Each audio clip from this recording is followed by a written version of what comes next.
Hello, everybody. Welcome to the show tonight. We are coming to you for the final time in 2022. We are coming to you live just a handful of hours before the start of a new year. And the Seahawks still got something to play for. It's still exciting, still compelling, which, hey, that's a blessing in and of itself. That is valuable in and of itself. This team is playing meaningful football in January. So, I am here. I am Brendan. He is here. He is Brandon of the Hawks Nest. How you doing tonight, Brandon? I'm doing good. Doing great. We've got a game on the horizon tomorrow. Nothing better than that. As you mentioned, only a couple more Sundays left to go, and then we're going to have to wait a whole nother year for football. So, got to savor these a little bit, especially as you said, we're playing for something, which is definitely encouraging. Right. And I know some Seahawks fans, I see you guys out there already starting to talk about the tank, already starting to talk about, draft picks. I'm not there yet. We still got meaningful games to play, and we're going to talk about this game with full intent, with the full expectation, with the full hope that the team can win and turn this season around and maybe find their way into that playoff spot, find their way into that 7 seed and see what happens from there. I don't know about you guys, but I'm still in that mode. How about you, Brandon? I don't have tank in my blood. I don't bleed tank blood. I bleed competitive blood. And I want us, if we're in it, if we got a chance, if there's even a smidge of a chance, if it's a Hail Mary pass with 2 seconds left from the 50-yard line, I don't care. I'm still throwing the pass to the back end of the end zone and seeing if it can get caught and seeing if maybe a miracle can happen, because I've seen some miracles in my life, quite a few of them actually, being that I'm an older statesman now. So anything can happen in this weird, wacky football world. I completely agree with that. So, we're going to talk about these New York Jets who are coming into Seattle in a similar spot to us, by the way. That's another team that started the season out strong, looked good at one point, and then they just melted. They just couldn't hold up. And now they're in a spot where they're going to need to win out and need some help to get in, just like us. So, we've got a lot in common with that Jets team. We're going to talk about what needs to happen tomorrow. But first, we got a little bit of news earlier today, and it's not good news. It concerns Marquise Goodwin. Yeah. After earlier this week hearing he was expected to play, and then yesterday getting word, he's not really expected to play, his season is pretty much over. He's been placed on IR. Best case scenario, he's back for like the NFC title game if we're there. So his season is almost certainly over. So, yeah, that's obviously bad news. But let's talk about Goodwin, because I think people underestimate how good he's been for us this year. Yeah, he's a guy that has come in and been a little bit what they wanted to get out of Dorsett last year, right? That was exactly the same kind of signing, a guy that had some production at times through his career, but who was seen as a guy who's just kind of bouncing around, maybe somewhat near his end, trying to kind of squeeze some last bit out of a guy. But he's a guy that struck me in training camp, Brendan, is a guy that was talking in a manner of understanding that this is sort of he's getting to the last kind of NFL rung of his life, and he's got to take every advantage of it that he can. And, what stood out to me with him and watching him on the field is that there's a different level of speed and quickness that he provides that other guys on this team haven't in recent years provided, as that, I guess, Swain type guy or Penny Hart type guy. He runs really good routes. He's got pretty good hands, better than I thought actually coming in. And when called upon, he's made his plays. He's even given you a little bit of yak at times, which is another unexpected quotient of what he's provided. But I think when you have 2,000-yard receivers, you don't need the third guy to be an 800-yard guy. You need to be a reliable 500-yard type dude, especially if you've got any sort of, I don't know, crumblings of a ground game to lean back on. So you're more, somewhat balanced. But I thought he provided everything that you would kind of ideally like to be getting out of even a guy like Eskridge as a second-round pick. Certainly we'd like to get more out of second-round picks than 450 yards receiving for a year, I guess, or wherever he's about. But that I think we all feel awesome if Eskridge was at that same level of production that Goodwin's given you. So, you bring him back next year, you get him in on a low-end contract. That establishes a couple things. Number one, that brings in a veteran guy that's not needing to learn his way through things. We love Tarique Young, but we don't know if he's going to get there by next year. You know what you have in Marquise. He's not costing a lot of money at that point. You're not putting him into a point where he's being asked to do too much in the offense. He can fit within that role, and he can do it pretty darn well at that point. So If that's, I don't see anybody giving Goodwin a lot of money out there in the free agent market. It's going to be very close to a vet minimum deal if you bring back in. I don't know if you get that same level of play from the wide receiver position as the third wide out, unless you invest significant resources out in free agency, or you invest a significant draft pick into this draft at the receiver position. Because I don't see this draft being one it's loaded to the gills with wide receivers like we've seen in recent drafts, at least at first kind of blush. Yeah, I'm definitely down with that. You do have to accept that he is going to be a little injury prone. He's going to struggle with his health sometimes. I think he's always been a guy to miss a few games a year at least. Yeah. But for what you're going to probably have to pay him, it's very fair. There are going to be guys in the NFL like that. There are always going to be guys on your team that are just like, okay, if you get 12 or 13 games out of them, you should feel lucky. And there's nothing wrong with that. You just have to plan for it. I don't know if you've seen the stat, but apparently Marquise Goodwin so far this year had been the second best receiver in the league at getting open against single coverage. Wow. His success rate of getting open against single coverage was like almost 50%, which was only behind Tyreek Hill. That is and awesome. Lockett was actually like fifth or sixth or something like that. So I think a stat like that is way more important than like, oh, he has this many catches for this many yards, when you're talking about a guy who is a third receiver behind Lockett and Metcalf and on a team that loves to use their tight ends. Like, I don't put a ton of stock into the raw production so much as I do something like when he's there, when you need him, he's there. Yeah, it's an efficiency thing. I think you kind of also we talked about how this is a little bit less of viewing it through the old school approach of viewing a player's season through his 16 games he's played, and understanding that the new model of the NFL is one with a 17th game, probably an 18th game coming on the horizon. And so now it's more about getting your chunks in of time and places on your team as you assemble it, with guys not necessarily carrying the day through the whole year, but they give you 60% of the year great production, and then okay, you're gonna have to find something else to fill it in. You're gonna need more of the depth than the top end, I guess, and this is a little bit more to that, in my opinion. If you're talking about stacking up a receiving core with DK, Tyler, and Marquise, and then building around that, you've now built that in, right? You built the top end of some sustainability with guys who've been playing every week, but you've also built in some other guys now that's not just again, the Swain types, the Hart types, the Ursula types, the guys that are really kind of the try hard but don't have a lot of talent types that bring much to the football field.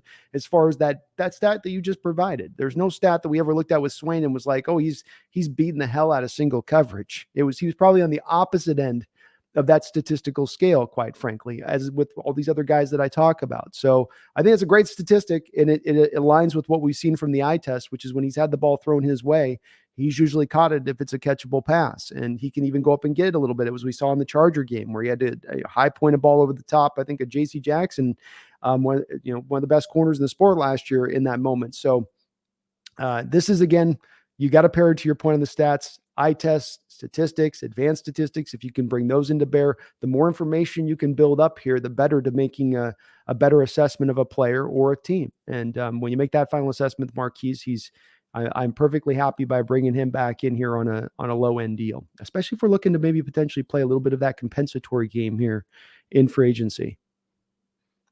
Yeah, I'm on board with all of that. I can't imagine how much money did Goodwin get this year? Wasn't it like veteran minimum? He was at vet minimum. So yeah, so maybe a little more than that, but not a lot more. I think him and Rashad Penny are on the same kind of thing. You'd be looking at bringing him back in. And this is why I do say compensatory is maybe a little bit of a way we look at with this, because Gino, you signed him to a contract. You've got the draft picks are going to take up another chunk of that money, because I know we start out with 50, but it gets eaten quick, right? And then you go dink, dink, dink. You bring a couple other guys back, Ryan Neal, Penny, this, and then suddenly now you've kind of eaten it. But if you lose guys on the other end of it in free agency, now you can start to play a little bit of the compensatory game on the flip side of that if you have pushed a little bit up against that cap. But yes, Rashad Penny, same thing. I look at veteran minimum deal on next year's contract, throw $1 million on top, maybe a couple of incentives if that's what it takes to close the deal, but you're not putting a lot of years into it, and it's not costing a lot of money. Right. So with Goodwin out, we've called up Cade Johnson, which is exciting. I'm not happy about Goodwin being hurt, of course, but Cade Johnson, that's actually a little more exciting to me. It's more exciting than Penny Hart It's more exciting than, at this point, I would even say a Tarique Young because he's been around for a little while. I'm interested to see what Cade can do. I'm intrigued by Cade Johnson, but in terms of functionally on the field, who do you think is going to take Goodwin snaps? Because Goodwin was playing almost exclusively in the slot, I believe. So who's taking those snaps for these next few games? Probably Penny Hart. Yeah. Laquan Treadwell's more an outside guy. Yeah, I agree with that. Is Penny Hart much of a slot though? It feels like he's runs a 4.7. You know how this goes, man. They fall. I don't. It's not even fall in love. It's just that they give snaps to players that you don't understand why you're giving these guys snaps. Versus, you mentioned Cade Johnson. I'm with you. Cade Johnson gets me way more excited than giving Penny Hart anything. Penny Hart's not part of any future going forward at this point. The difference between Penny Hart being out there and Cade being out there is not going to be a high amount of difference to me in what they're doing as far as separating or making any more catches one over the other.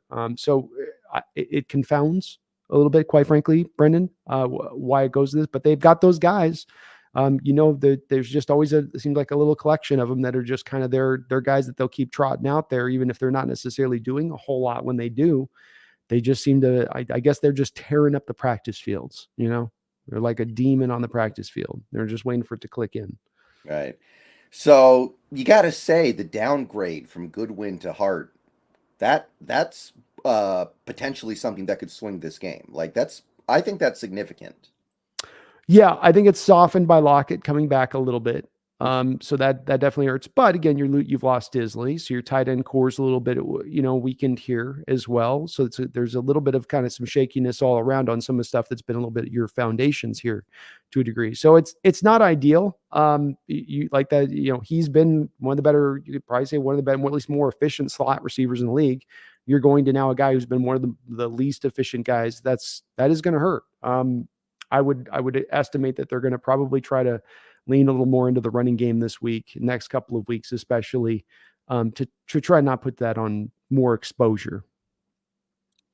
Right. All right. So I think that about wraps it up. We already talked about the Disley thing on Tuesday. We all already know about that. So that pretty much leaves our team. That pretty much sums up where our team is right now. I think Lockett's expected to play. I think that Walker's expected to play. I think Abe Lucas is expected to play. We'll know more tomorrow. So let's go ahead and start opening up on this Jets game. But first, we got some donations. Ghost, thank you for the $1.99. Thoughts on Jalen struggling right now? Jalen Carter? Yeah, Jalen Carter. I don't know if you've been watching this game. I watched most of the first half. Okay. Well, yeah, I watched the first half. I'm not, obviously I haven't watched the last few minutes since we starting it. So maybe he's doing some struggles now. And Ohio State's scoring, but I did not see Jalen struggling in the first half. They've got him rotating in. I saw one play where he did the exact move that I talked about in my video this last week, the Cortez Kennedy move, the stab and swim over the top. I watched him do that right over the top and bear right down on CJ Stroud and force Stroud to throw the ball away. And then on the very next play, he came down in the running game and made a stop. So, he's being doubled. I saw one play where he takes on one blocker, pushes off, loses his feet, starts to get back up to his feet. Got another blocker. There's another play early on in this Georgia game where he comes off the block and attacks going towards the tackle, and he ends up drawing the left guard and the left tackle to peel back over to him, allowing the blitz to then get in and the player to make the sack. So a play where, again, he's not the guy making the play there, Ghost, but he's directly impacting that first sack of the game there on CJ Stroud. So I don't know that I see struggling. Again, I haven't seen maybe something more recently with him, but he's in rotational, which is, look, I'm sure he told them, you guys, if you're going to run me 80% of the snaps, I'm going to sit and wait for my draft. You want me to run out here? We'll do like a 35% snaps, keep me under control here a little bit. And that's what they're doing with him. I think he's looked fine to me. Yeah, and I will also say, even for the sake of argument, if he was struggling, I don't care. I don't care. I've seen 2 years of him be dominant. I've seen Georgia plays like 15 games a year because they're always making the national title. So I've seen him play more than 25 games of dominance. Even if he was not playing very good in this game against one of the other best teams in the league, I don't care. It's the same thing to me as the CJ Stroud thing, where people after the Michigan game were like, "Oh, does anybody want CJ Stroud now after he sucked against Michigan?" And it's like, I don't really care about that. It's one game, and it's really if he did suck in that game, which I don't think he did, it's a small part of the painting that is CJ Stroud's college career that has been extraordinary. He could have 5 games like that, honestly, and I would still say, look at that arm. So even if he was struggling, I wouldn't really care that much.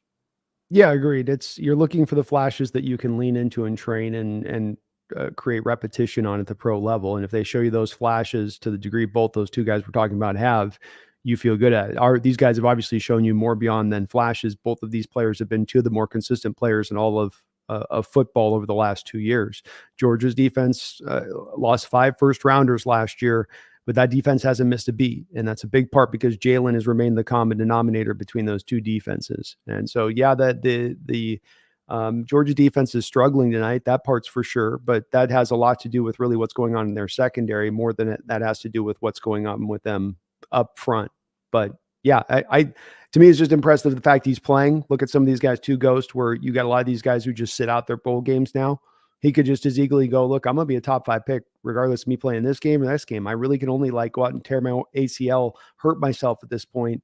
Much like Will Anderson going out there and playing earlier today, I become a little bit more impressed by that because the nature of the modern college beast is that you sit it out and protect yourself at all costs.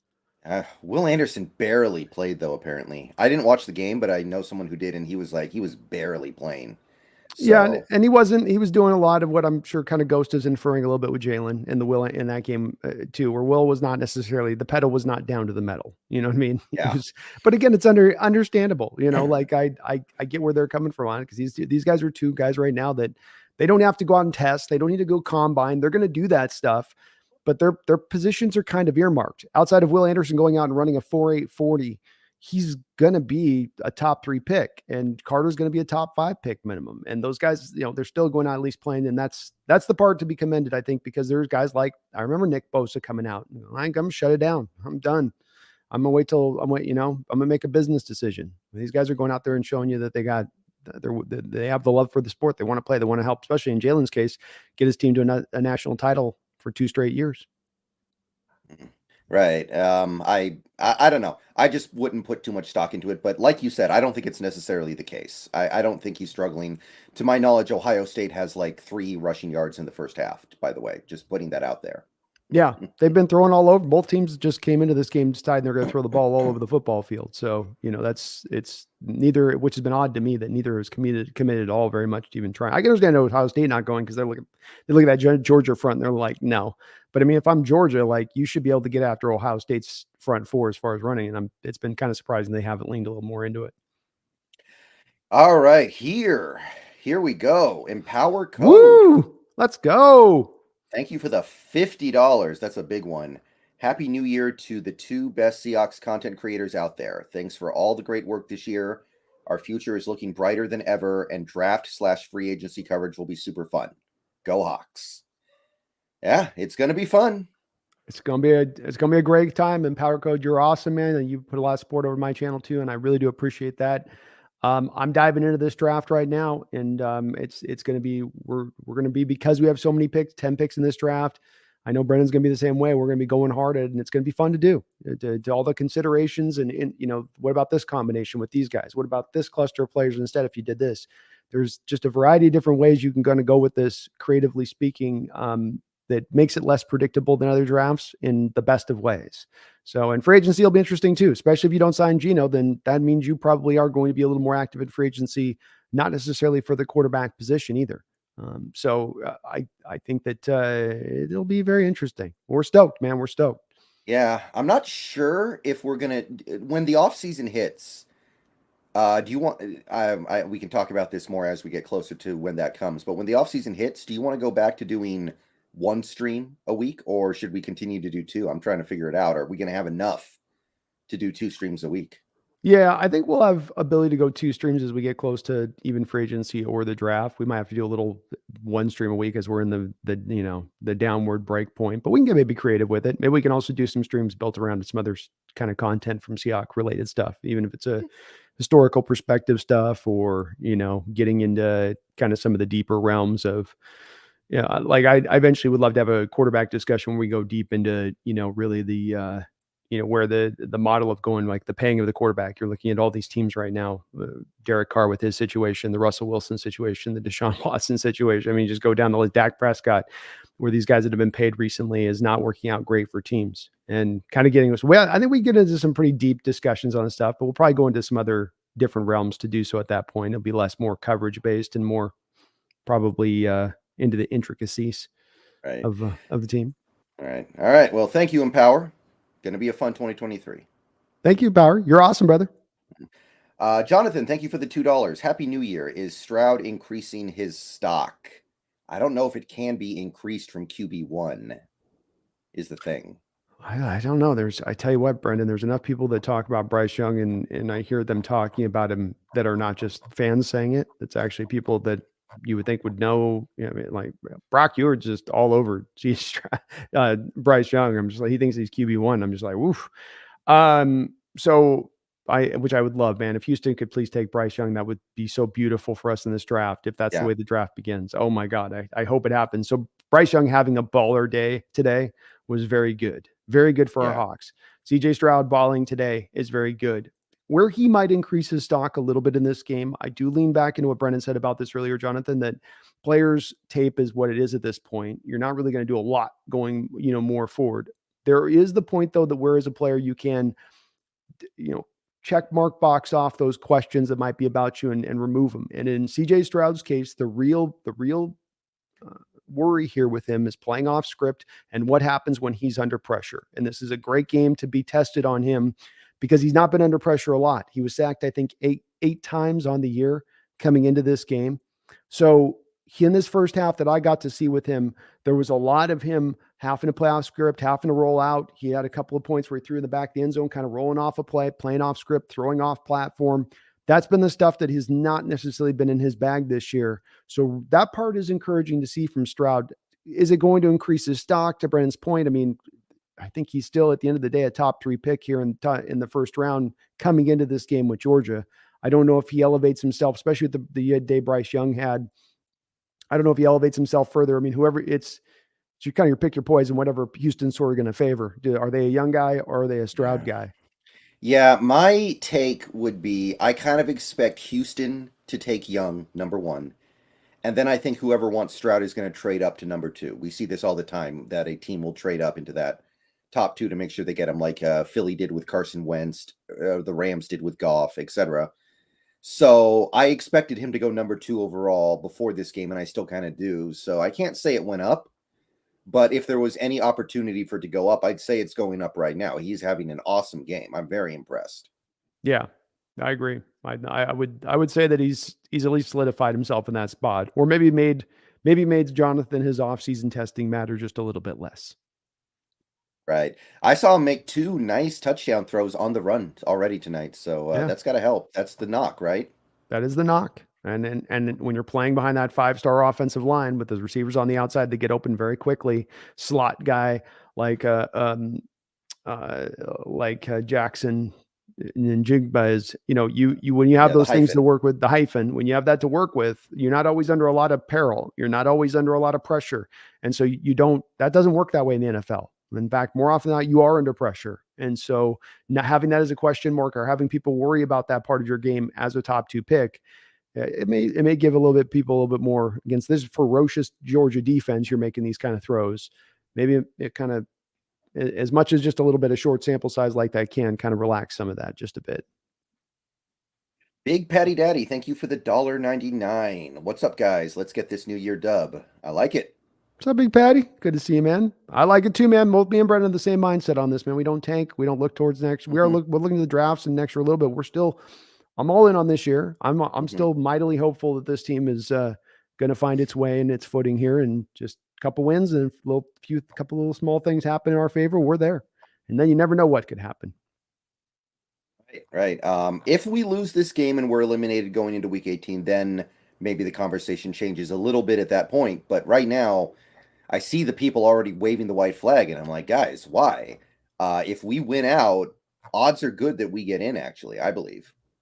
Yeah, we're not talking about, well, we got to win 5 straight games and this team needs to lose 3 times here and that team needs to lose 2 times there. We're not to that kind of complicated situation of getting into the playoffs like can happen at this time of the year when you're in this where we're at. It's very winnable. These next 2 games are very winnable. The pathway, to your point on that's it's very easy to get around that way of it. So, yeah, this is still well within our grasp. We're not mathematically eliminated. We're not, uh, let's go for it. We're all in here, and I think the team will be. They'll give it their best effort. We'll see if they can draw it together. They've got to start playing a bit better. They've got to start finding again a little bit of momentum here because they've been a little bit without any of that in recent weeks, where it's just been everything's just been kind of slow and clunkily moving around there. But if they can find their footing with it, I think that they still have the ability to get in there. Benson DeWalt, thank you for the $1.99. Happy New Year's, fellas. Cheers. I'm excited for this new year. Happy New Year's, Benson. Mm-hmm. Yep, love it. All right, let's see here. Taker610, thank you for the $2. If Peter Skoronski is there at 12, do we take him? Huh. That's a tough one. I think is one of the conundrums of this draft, Taker 610 to the part of your question. And I guess maybe it depends on where I have a harder time making an evaluation on college players about moving them from one position to the next. When it comes about taking a guy that I think Skronski's a left tackle, you're now moving him to left guard. There's players that you've done that in the past. I can't think of the last guy that was taken in the top 15 that a team did that with. So that seems like probably a little bit early to be taking a guy at that point, to be moving him out of that position to a guard position that's kind of a somewhat devalued position in the NFL.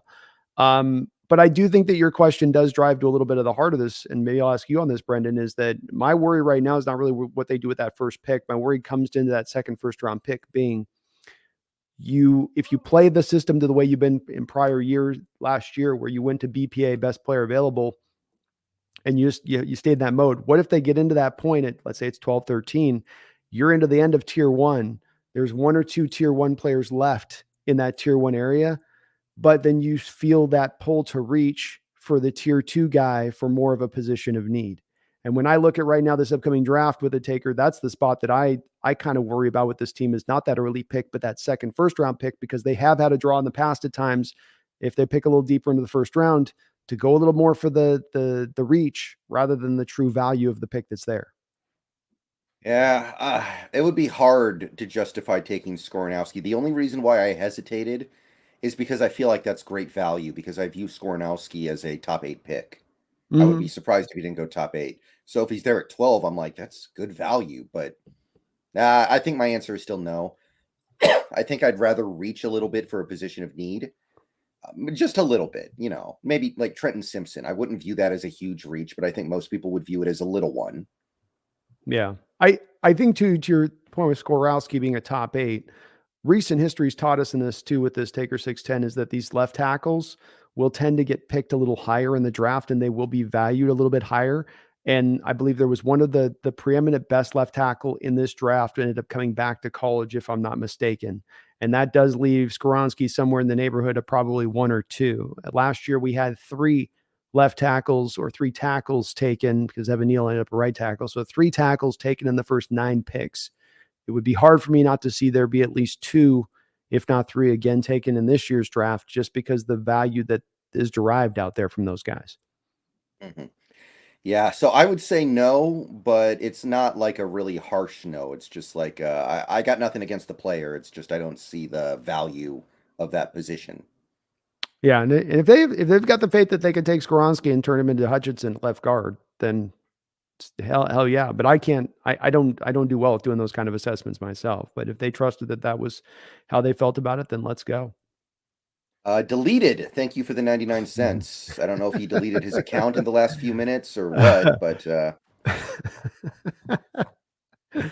appreciate the support regardless. Teddy G, thank you for the $1.99. Do the Hawks risk taking Stroud? I don't know if taking the best QB in this class would be a risk. That's not the word I would use. Yeah, I mean, it's there's not really, especially in this case where it's a first round pick that you haven't given up like 3 first rounders like the 49ers going this, Teddy. Taking Stroud or Levis or Bryce Young for that matter, even though I'm not a big fan on that respect of things, it doesn't marry you to now him having to be the face of your franchise for years and years to come. This is going to be a little bit of that freebie pick nature to what this is. So if you take a guy and you like him and he doesn't turn out and work out, nothing to preclude you from going right back into the well next year. If you happen to be picking high, if you went and got Stroud this year and the team just didn't develop and they win the tank next year and they just couldn't come together and they end up being in a position to take Caleb Williams, for instance, are they going to be precluded from taking Caleb at that point because they went, well, we took Stroud last year, 3, so we have no, not at all.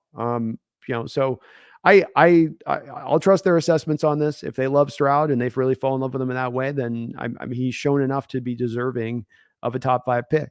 I don't think he's taken huge steps this year off of what he was last year. Personally, I still have a lot of the same worry about Ohio State quarterbacks that other people have, but his arm talent's pretty undeniable. And it's different than a guy like Dwayne Haskins. It's different than a guy like Justin Fields. And that's the part to me that there's not really risk there at that point. Is he going to be amazing at the next level? I don't know, but should he be at least a guy that's solid after he gets a little time to develop? Yeah, he should be at least minimum a top 15 guy as far as his floor goes. Yeah, and I think he's only 20, by the way. He's got some development that can come. Exactly. Derpy Squid, thank you for the $2. Interesting thumbnail. Yeah, guys, that's the joke. Come on, guys. What was the thumbnail? It's got Geno Smith in a Jets uniform. Oh. Yeah, that's the joke. It's late in the season, Dupree. We gotta get a little humor going here. Yeah, and it's a reminder that this is a revenge game for Geno Smith, and Geno has kind of killed it in his revenge game so far this year, hasn't he? He has. He slayed one New York team, so he's already taken down one of his former New York teams. Time to take the rest of the Big Apple down. So I love it. MJ Seahawk, thank you for the $10. Happy New Year, Killer Bees. 2023, the year of the Hawks. Let's get 2 wins, make the playoffs, then have a killer free agency and draft. Best wishes to everyone for 2023. Thank you, MJ Seahawk. You as well. Thank you, MJ Seahawk. I love it, man. That sounds like a plan. To me, get in the playoffs and make this season that, imagine if they win the playoffs and actually made some noise too, how much that would upend the NFL.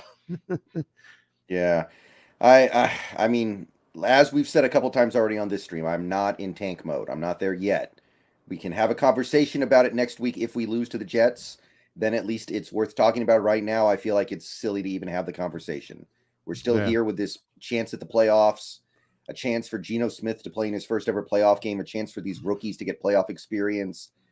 And we're talking about like no, I'm not doing that. That's not happening right now. Not on this channel. Nope. You go for it. Go for it while you still have a fight. You got one last punch to swing. You swing the punch. You don't just hold it back. Mm-hmm. Michael Hansen, thank you for the $20. May 2023 bring you the goods, and thanks for the great content this past year. Thank you, Michael. Appreciate the support. Thank you, Michael. You guys are awesome. Appreciate you. Yeah, being very awesome tonight. Teddy G, thank you for the $1.99. What about taking Hooker in maybe the second or third? I just don't look at him that way after the ACL. That's such a killer to me because he's already 26.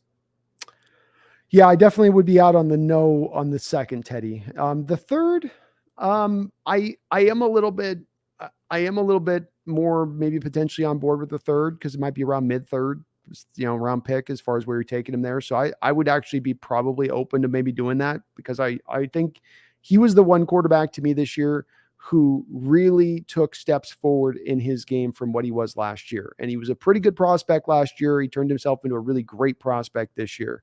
And a lot of it was cleaning himself up mechanically. He was a guy that was just really wild with his throws and his footwork and everything. And all of it just was like over an off season, really cleaned up. With it getting cleaned up, he also was able to build some more arm strength on the back of that. The throws came off snappier. He was able to let some throws rip deeper down the field than I had seen in recent years from him. So I'm very impressed with him as a quarterback and his development. The age thing is what it is, and the ACL thing is what it is. I will say I went back and looked at my notes preseason to him, and I had this reference to him being kind of floppy, and it's like all of his body's always going in different directions. The arm's going this way, this arm's going that way. His left foot's telling him to go this way, his right foot. And when you watch him have the torn ACL, it's kind of funny to me thinking about it, Brendan, in retrospect. You literally look at the play, tears his ACL. He's untouched. He's just doing that thing that he does where it's like a guy who's like his right leg's going juke and his left move's going spin move. And they never seem to say the same thing to each other. And he's really a pretty fast, quick athlete, but he just is so awkward a little bit in how that movement goes. I worry a little bit about that on that knee going forward, because that is a little bit kind of what caused it. It was sort of, he wasn't a natural running motion. He was kind of trying to, do like one of these kind of things, Yeah. It's like, it's not, Yeah. can't decide on it. I don't know. The air just went out of the balloon for me when he got hurt. He's a quarterback who does depend on his athleticism and mobility a little bit. Mhm. You already knew. I mean, do you think he was a day one starter minus the injury? Did you expect him to start day one? Yeah, I think if he's not injured, I think he goes on to being into the Heisman contention. There may be even the playoff contention. I think that he's then pushed up into the top of the first round. If he goes in the top of the first round, that means he's going to a sub playoff team. And if he's going to a sub playoff team, he's going into a very good situation in order to thrive. And a team that's also going to expect him to get out onto the football field immediately, most likely. So, yeah, I think he would have had a pathway and approach to success in the NFL that now gets a little bit more muddled, because he may not even get that opportunity. I mean, he could drop into that fifth, sixth round, to your point, because there is injury, and ACL is that's a double tough combo. As we've seen with Carson Strong, teams can take those injuries very seriously. Carson Strong went from, I think if he never got hurt, he would have been a first round pick, and now he's never even going to play football because of, I heard something that apparently said, like, if he plays football, he could die. It's like really, really bad. Like, the leg is just so messed up. Jeez, that's crazy. I mean, when I say die, I'm exaggerating a little bit. Like, he could like destroy his leg so easily at this point. And it's almost like the Chris Boss blood clots thing, where he literally can't even play like in the Big 3 league anymore because of the blood clots. Just he can't exert himself physically like that anymore. Oh, it makes sense, I guess. But it's, yeah, you're right. It was a thing. Sorry, I got my cat toy going up there. It's unfortunate with Carson. He had a great arm too. I mean, he really stood out last year in that respect, but it may happen here with Hendon, because that's the other thing too, is they take those medicals and they put that knee through the ringer as far as testing to get, is it clean, is it not? And if it's dicey to them, or they see that long-term forecast that we're not sure if it's going to bounce back all the way. Again, just as it did with Carson, it can knock you all the way through and you don't even get on the roster, which is unfortunate, because again, the kid, to me, when he takes those steps forward like he did this offseason, Brendan, that's work ethic. That's a guy trying to make himself better, who's not just relying on natural gifts. We got one more here. Devin Schultz, thank you for the $5. At this point in the season, with how well Geno has played, would you be against taking CJ at the third pick, or would you still prefer Anderson/Carter? All right. You take the lead on this one. Take point here. I'm still leaning towards wanting either Anderson or Carter. I think that when you're taking a quarterback this low, we think about getting these quarterbacks when they're young, Devin, and they're cheap then when you take them. So you got them on their cheap rookie deal. But when you're taking a quarterback at the top of the draft at that point, not really getting them on a cheap rookie deal anymore. You're getting them kind of where they're going to cost 2 to 3% of the cap, which isn't significant. But if you're talking about a guy like in CJ Stroud's case, who might have to sit 1 year, maybe 2 years, Brendan just said, 20 years old, is he really ready to get on the football field and go that young, that quickly, that early? I'm not so sure. I'm really not, especially when you talk about going to maybe a team that doesn't have things as cleanly put together for him as he does with Ohio State. So now I'm paying 3% of my cap to a guy that's really not giving me anything on the football field, and then I have to augment with probably another quarterback. I'm not going to cry if they go that route. I'm not going to moan about it or say this is the worst thing ever. I'll support it, and I'll hope that he does the best. But if you're talking about my ideal approach, I would prefer Anderson and Carter, because I think that they are the two standout, not only defensive players in this draft, they are the two standout players in this draft, period. So I lean that way, because always, as I say, Devin, I'm a BPA guy, best player available. And if I get a better player available, just happens to be on the defensive side of the ball, so what? I'm going BPA. That's how I build my team. Defensive tackles, so what? BPA. That's how I'm building my team. And if I'm going for quarterback, then I'm going for need. I'm starting to stretch myself outside of that philosophy that I think is the best driver towards actually true great football teams. Right. My general philosophy is I just like having options. I kind of said this a few days ago on your stream. I'll say it again here on my stream. we have options that I didn't think we were going to have. We could keep Geno. We could let Geno go in a trade. We can go with CJ Stroud. We can go with Drew Lock. We can go with Will Levis. We can go with maybe Hendon Hooker. I'm not really, I'm a little off of that, but I acknowledge it's an option.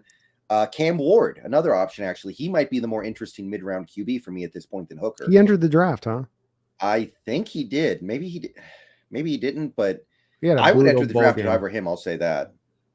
He had a brutal bowl game. He did, but he really impressed me in that Apple Cup. I really liked what I saw, even though we beat him. I liked what I saw. But yeah, I mean, Cam Ward, if he comes out, is a little more interesting to me. But either way, it's like I'm happy either way. How about Dugan, TCU kid? I guess if you want to Taysom Hill, you could Taysom Hill him. I don't see him being a quarterback in the NFL. I see him being like a gadget play player. I'm not seeing it. Do you? Okay. I would put him as a, like my I was just doing a film study on him today as I'm doing my draft stuff, kind of doing my work on that. I see him as an Andy Dalton with legs. So if I'm getting that in the third round, take Andy Dalton in the first round, you go, If I'm talking about taking Andy Dalton in the third round and I've got Taysom Hill legs on him, there's some interesting stuff. He's the son of a coach. So when I watch his mechanics, he is very, very clean. I'm not going to have to clean, especially with his lower half. I don't have to clean anything up. His footwork is on point. It's in the right point. His lower half is in the right point. Everything talks to each other, right? You get your KJ Jefferson types in college football that are all upper half guys that don't use everything's being used together. Now, I'll give you this. He doesn't have a lot of natural gifted talent, right? But he's 6'2", and he's got a pretty snappy delivery. It's for what he brings on that element of it. Again, if I'm talking about third round game manager guy, he's increased. He's got a lot of football he's played. If you're talking about again, we're looking about the prototype, right, Brendan? Like we're thinking about this prototype that the Seahawks are looking at, and they're going like, look, here's what happened. Over this last 10 years, we went away from that 2012 blueprint that got us to where we want to go, that got us to the Super Bowl, that got us to back-to-back Super Bowls. So let's go back to that. And not only go back to that, let's ardently go back to that. So if you're going to take the third round quarterback, who's the pro-ready guy, who's played a lot of college football, right? And you look at this kid, he's played 4 years of college football there at TCU. He's increased his completion percentage over that 4-year period by 11%. Every year getting better and better and better and better as a thrower of the football. I do look at that and go, that's kind of a little bit of an equivalent to what you sort of did have there with Russell at that point. If you're looking for that kind of prototype of that guy. So I'm getting a little more warmed up to Dugan. I wouldn't put a high pick on him, but I am starting to warm up to him if they're trying to fit to that purified blueprint of the past. Yeah, I don't know if I see it, but I'll look into it. There's going to be plenty of time to look at a lot of guys this offseason, but yeah, I don't know if I see it. My impression of him right now is Taysom Hill, basically. So I'll see if we go beyond that. But yeah, to answer the original question, I think that I'm not against taking Stroud. Maybe I have a preference to the defensive player, but it's not something I would ever dream of being upset about.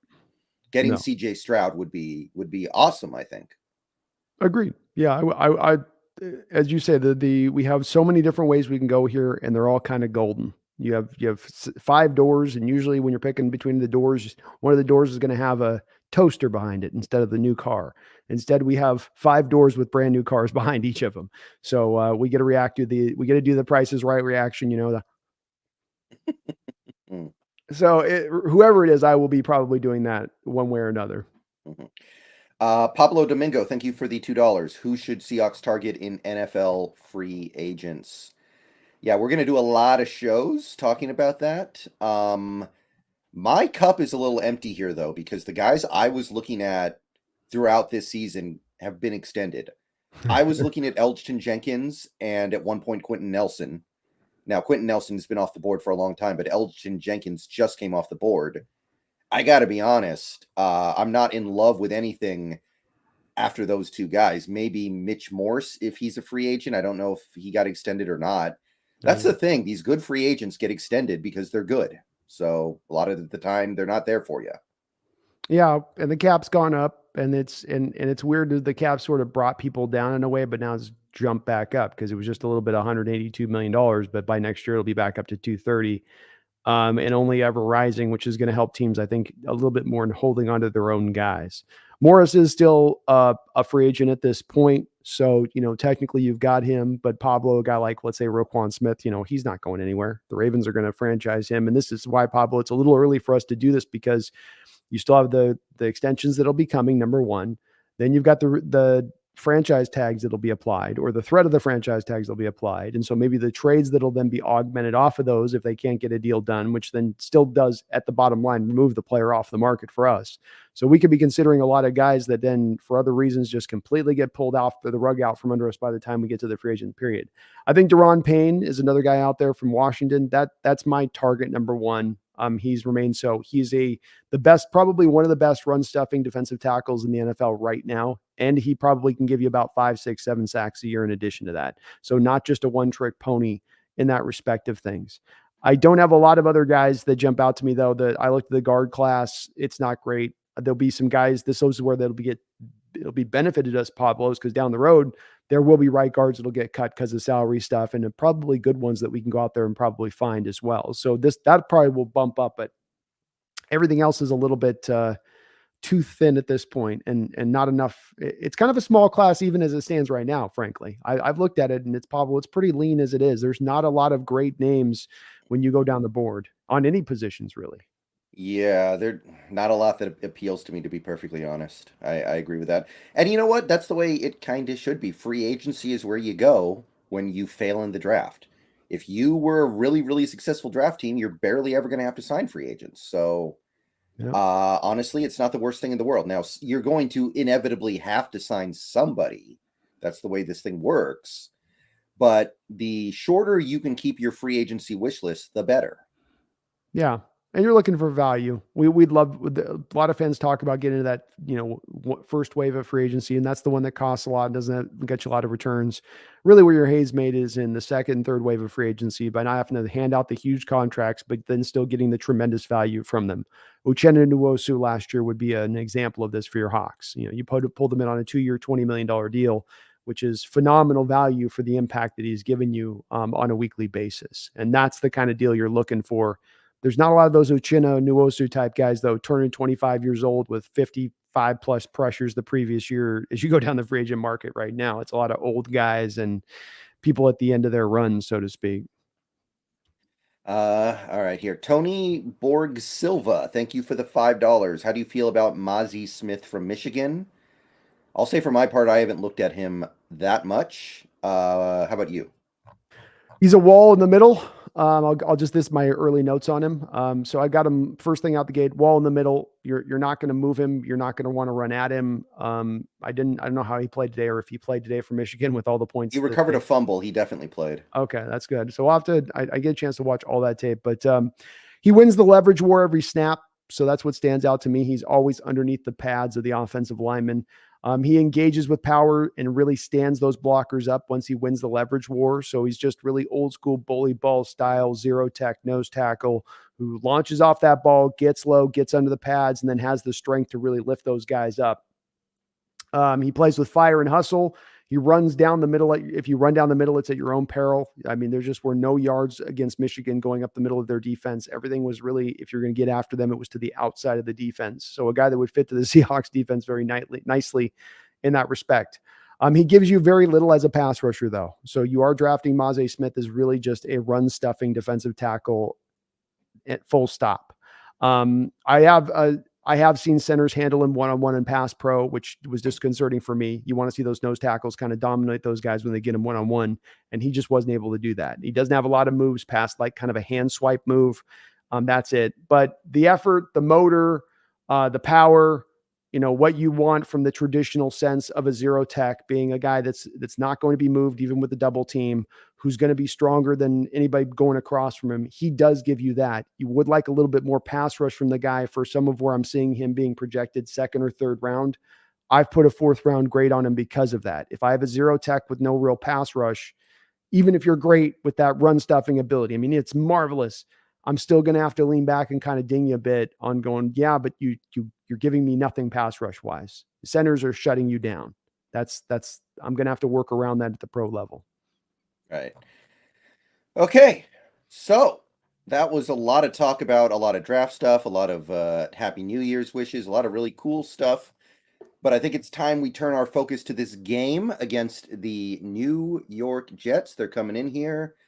And let's open up the conversation with that Jets defense, because that's the side of the ball that they have that is good, the side of the ball that is getting it done, that is the reason they may yet make the playoffs this year. So this defense, looking at it, there's a lot of positive stuff going on here. Their front four in particular just seems really deadly. All four of those guys can really, really beat you. But they've also got great corners. CJ Mosley's having a nice year. What's going on with this defense that might be very familiar to certain Seahawks fans, because it looks rather like the defense we ran for a long time? Yeah, you've got in a guy in Robert Saleh, who's, of course, as the head coach, a former underling of Coach Carroll. He was on the staff, so of course, learning at his foot. He's not necessarily like all of the defensive coordinators that have left Coach Carroll. I think it's significant to say this in this respect, that every one of them, from Gus Bradley to Dan Quinn to Robert Saleh, have all found their secondary adjustments to the defense. None of them run it purified to the way that Carroll once ran it. They all have their own little things that they do. Dan Quinn was one of the first guys to go to a 3-4. In Robert Saleh's case, what he did is he turned that 4-3 under defense to the wide 9 technique, which he has continued to establish here, but he can still mix back in the old stuff when he wants to, especially in stopping the run game. But when he wants to really up the ante on the pass rush and put those guys in a position to really get back there, they will dial up that wide 9. San Francisco was tremendously successful with him there. That was his main adjustment that he did going in there that really helped take that defense kind of to another level there in San Francisco, and has allowed them to kind of remain at that place. So you're going to get that here from them as well. And they've got, as you mentioned, the front 4 guys to get it done, where it's like what I've told you a little bit about, and I told you, but what I harp on about with this over and over again with this front 4 Carroll defense, and it is still a Carroll defense in a lot of respects of what Saleh's running, but they've gotten the point there. Like, Saleh's gotten the understanding of what he needs to do, right? Which is, I don't want to blitz a lot. So that means my front 4 guys have to get home all on their own. So that means then they have to have the talent and ability to do so. I can't just go wish on a star and throw 4 bodies up on the line and hope that's going to get it done. I've got to put true value and stack true value up across the board on that line to get that kind of production. Saleh understood that coming from San Francisco, because that was their foundation, their defense is that front 4, and how they built that up. They've done the same over in with the New York Jets. And I think it's a lesson that I wish kind of Carroll would relearn, that's been a little bit forgotten about here for many years, as we've seen this issue plague us for so very long and continue to plague us again, Brendan, this year. Yeah, it is an example of how these Carroll type defenses are still finding success in this league, but it's just these little things that you wish they would do. It does help. I will say, though, they have more talent than we do. They've got some real talent on that defense. Yeah. And one thing, when you look at this defense, that has to excite you about what's coming, knowing that this Seahawks team is going to have that top 5 pick, is looking how this Jets defense was built with top 5 picks, with Quinn Williams and Sauce Gardner, probably their 2 best players, both top 5 picks. So sometimes you just do need that hyper talented individual to make things go. I understand that. Yeah. It's the greatest helper to getting a team turned around. There's other ways to do it. You can be brilliantly smart in free agency. You can find value later in the drafts. You can be amazing as in your pro player development process, to where you're just able to turn players into something that they weren't coming out. But the other quickest, easiest pathway there, right? Is just go get the greatest talent in the draft, and that's certainly something that's helped them along this way. Even a guy like CJ Mosley, or they signed to a big deal. It's a former very high first round pick, highly talented guy. Same kind of situation. Right. So that front 4, obviously Quinn Williams, probably their best player, but you've also got Sheldon Rankins, who seems to be having a nice year. Mm-hmm. They've got another edge player, John Franklin Myers, who's having a pretty nice year. PFF loves him. Mm-hmm. And even Carl Lawson. Carl Lawson's playing pretty well too. So that is a really problematic front 4. And right off the bat, you got to be concerned. This offensive line that isn't playing great lately, and it might be dealing with a right tackle playing through an injury. And even Cross played a really good game against Kansas City. But you got to wonder, is he going to start to hit the rookie wall? Like, how are we going to deal with this? You think? Do you think we'll be able to deal with this Jets front? Well, this is where I'm anticipating there's going to be a little more of a commitment maybe to running the ball in this game than there has been throughout the course of the season because of this. Because the greatest way to, of course, slow down a pass rush is a good running game.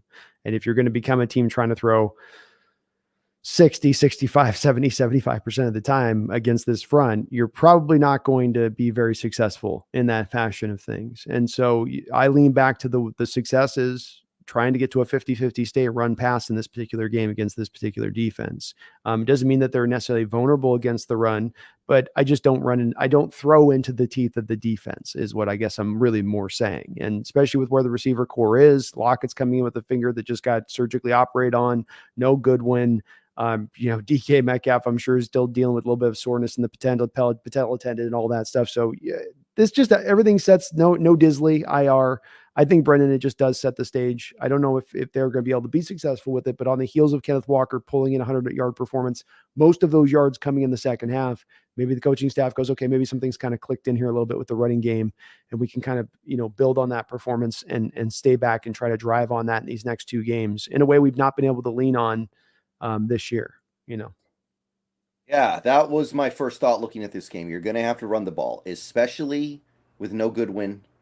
Goodwin was somebody I was kind of counting on in this game. I can't lie, because you've got is this the best corner duo in the league with Sauce and DJ Reed? Yeah, they probably played the best this year. I can't think of another duo out there that's, there's, I guess the only other one you could put in contention would be Darius Slay and Bradbury out there with the Eagles. I think that they've probably been pretty close, if not maybe even eclipsed them just a little bit, but they're definitely right up there in the contention. Yeah, so I'm not really looking to pick on those guys. I don't want to shy away from it. You've got two outstanding outside receivers in Metcalf and Lockett. You absolutely need to get them the ball. You need to give them their chances. Mm-hmm. But I'm absolutely not going to try to pick them apart either. So you got to run the ball because you're not going to have your full complement of tight ends either, by the way. So, yeah, I agree with that. This is going to be a Walker game. Carroll already said that Walker is going to have some fresh legs because he didn't practice very much this week. That's the way he spun it. So hopefully that spin ends up being correct, because teams have had more success in general this year running the ball. But here's my question. Are we going to be able to run the ball up the middle behind Gabe Jackson and Austin Blythe, running into the teeth of Quinnen Williams, one of the best young defensive players in the league? Or do we need to go to that outside zone stuff that you and me always talk about? Well, last week you had no success running up the middle. I don't know if any of Kenneth Walker's runs were having any success up the middle. Any of the runs that might have had success that started in the middle ended up to the outside, that he had bounced outside, and maybe they try more of that, I guess. But there, for the one or two ones he bounced outside, there were so many failures of them just trying to continue to ram it up the middle there. They had a lot of success in last week's game on getting to the outside of the defense and getting him to the edges. And it's been you mentioned we talk about it a lot. The reason we talk about it a lot is because we mentioned, man, it'd be nice if they use this a little bit more, and then they don't use it. And we go, man, why didn't they use it? And you go, I don't know. And you go, why do you think they didn't use it? I go, I don't know. They're successful when they do, Brendan, but then they don't do it. I don't know the last time, it's 3 weeks since we've run a fly sweep. They just kind of refuse at times to get to the edges. And yeah, I understand some of it is, well, we don't have our linemen to get it spaced. I did it right. They're too slow to get out there. Here's my problem though with that, is the excuse given that I've heard on that. Well, then why were you so successful when you do run it that way? If all those slow stuff is all applicable, I get it. But at the end of the day, if it's effective, I don't give a damn if Gabe Jackson can't get out there to reach his block. If Kenneth Walker's running past everybody anyway, it's irrelevant. And I do think that that's where your success will come from against this Jets team.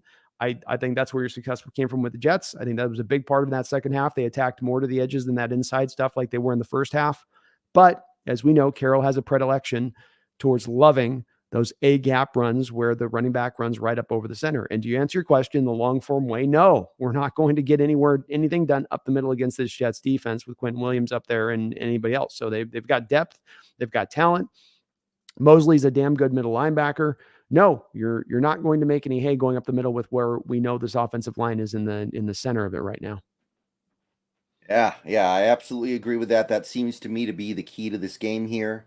With all the injuries that you've got to just coast on your running game a little bit. And I usually don't say that this year. Usually this year I've said it's going to be up to Geno, and Geno's going to have to make his throws. He's going to have to do some positive things, but it's hard for me to believe we're going to be able to score enough points to win this game if we can't get the rushing attack going just a little bit here. Yeah. The Jets linebackers overall have been. I mean, CJ Mosley's had a nice year, but overall, I think their linebackers have just been kind of okay. I think that might be a little bit of a weakness you can attack. Their safeties seem like they've been relatively unremarkable, and Lamarcus Joyner is injured, might not be playing in this game. If he does, he won't be at 100%. So there's an opportunity here, I think, to attack their run defense just a little bit here. And in a game like this, it could make all the difference because it's feels like it'll be a low scoring game. It just does, I think. So Agreed. any little edge you can get. Yeah, I think too. Maybe an attempt in this game with the linebackers you mentioned is a little more featuring of Noah Fant in this game as well. You know, with that finding a little bit more of those holes underneath, especially on maybe a few of those bootlegs that have kind of gone missing at times in recent weeks. Right, the naked boots to the outside with Fant running coming back across on a crosser.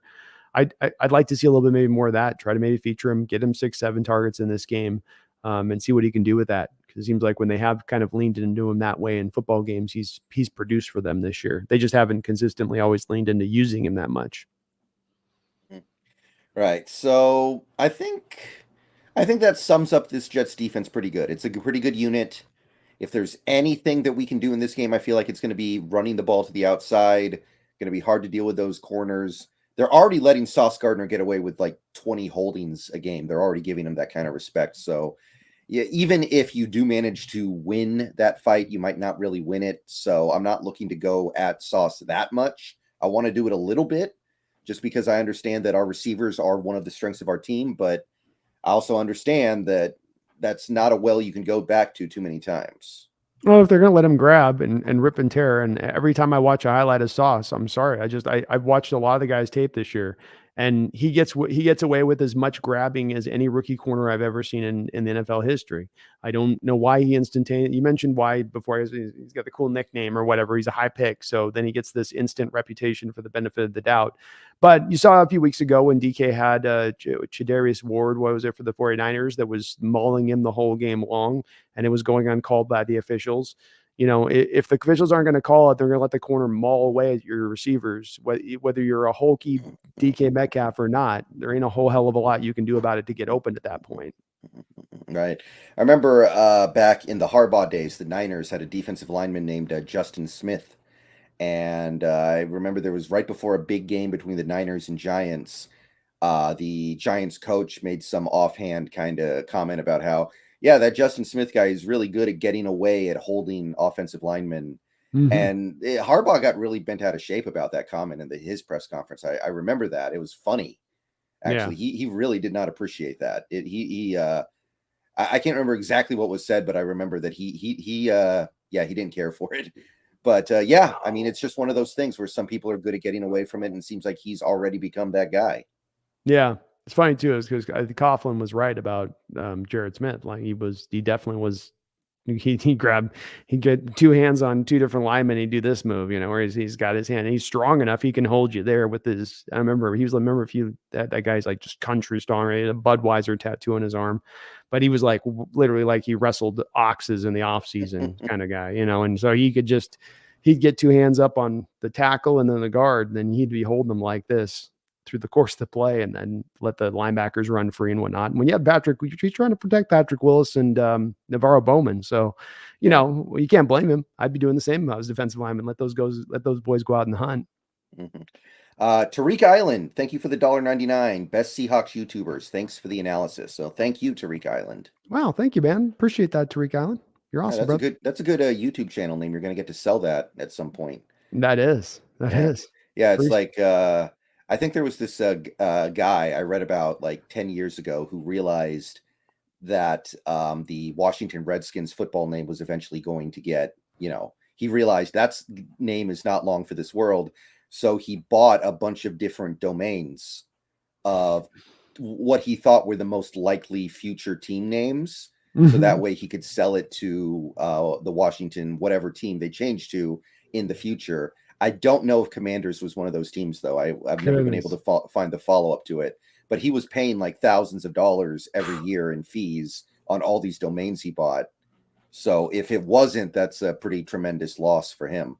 Yeah, it takes some foresight to come up with Commanders. That was not one that was, that one came out of kind of left field. So he was buying a lot of domains. That's I wonder if even if it did hit at that point, the offset was so heavy for all the domains he had to buy that it was like, equal split. But yeah, Tarique Island's a good channel name, man. Thank you, brother. Appreciate you.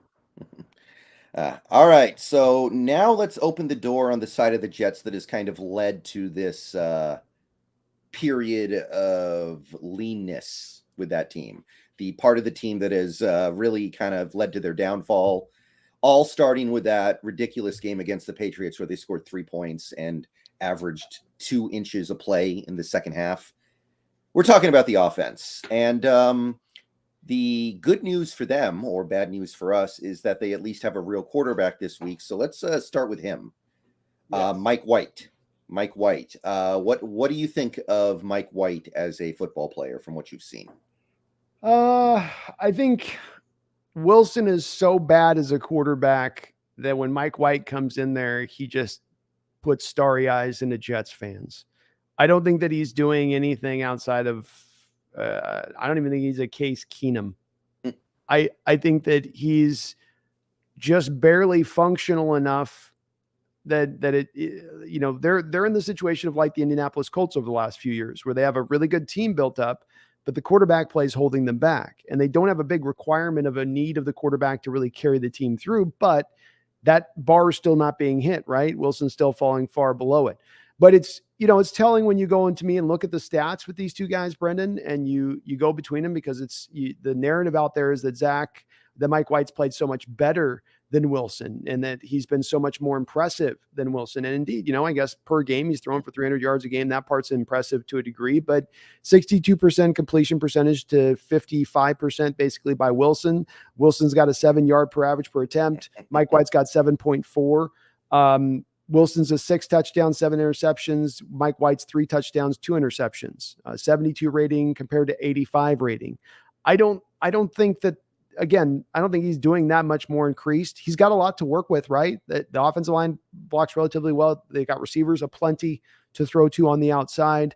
I do think the defense took a big hit when Breece Hall went down because I think Breece Hall and Kenneth Walker were the two difference maker running backs, and Breece Hall was on his way to winning Offensive Rookie of the Year before he did go down.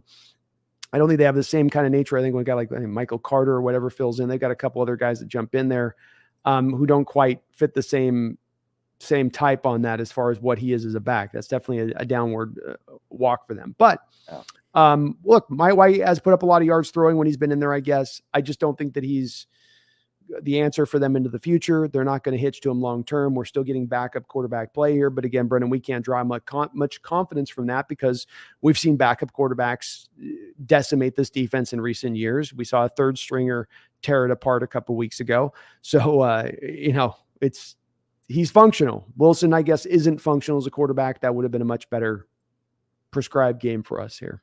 Yeah, by the way, Breece Hall still leads the Jets in rushing yards by a pretty decent amount, to give you an idea of what their running game has done since losing him. He was my best back in the draft last year. Mine too. And I think he's proven out that that's why he was. I mean, the ACL injury sucks, but he was showing you that at this year. Mm-hmm. Right. So, yeah, if you had to compare Mike White to another quarterback in this league right now in terms of his ability, you said a little below Case Keenum. How would you compare him to like maybe Jacoby Brissett? Or is that still a little too much? No, that's okay. Jacoby's probably, I would say Case Keenum is a better quarterback than Jacoby Brissett is, in my opinion. Okay. So I would say Jacoby's probably more in line. That probably fits. Mike White might have a little bit more arm talent, but Jacoby might move a little bit better than Mike. If I was kind of going maybe Cooper Rush, that guy who won all those games for Dallas. That's a good one. I like Cooper Rush. That's probably a pretty close one too. They do similar stuff, so that's right on the button. Yeah. Okay. So Still, you'd say better than. Would you say he's better than Flacco? That's actually a pretty close comparison if you look at the numbers so far. I know, yeah. Well, they actually have kind of similar throwing motions too, a little bit, so they look very close. Like when they're throwing the ball, they got Yeah, they got Mike White wearing number 5, which is what Flacco wore in Baltimore. Yeah, it's throwing me off at times. Yeah, it's totally throwing me off when I watch them at times because I'm like, that's Flacco.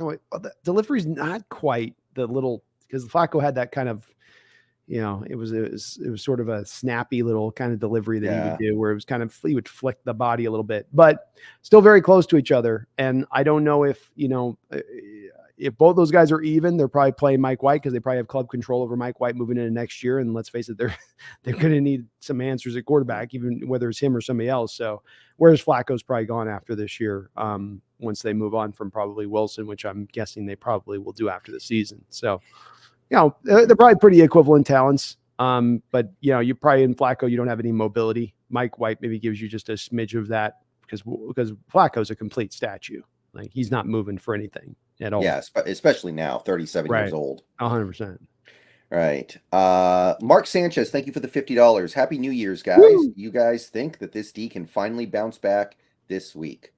First of all, that's a very, very generous donation, Mark Sanchez. Thank you so much for that. I appreciate that very much. Let's go, Mark. Yeah. Appreciate I know when we streamed on Tuesday on your channel, you got the Hyundai. So I now did. I've kind of gotten the Hyundai too because it's been a 50 and a 50. So very nice. I mean, end of the year, people are being very, very nice. People have been incredibly generous through this holiday. They're always generous, man, but it's been, it was blowing me away on the stream. It was $100 here, $200 here, 50 there. So awesome.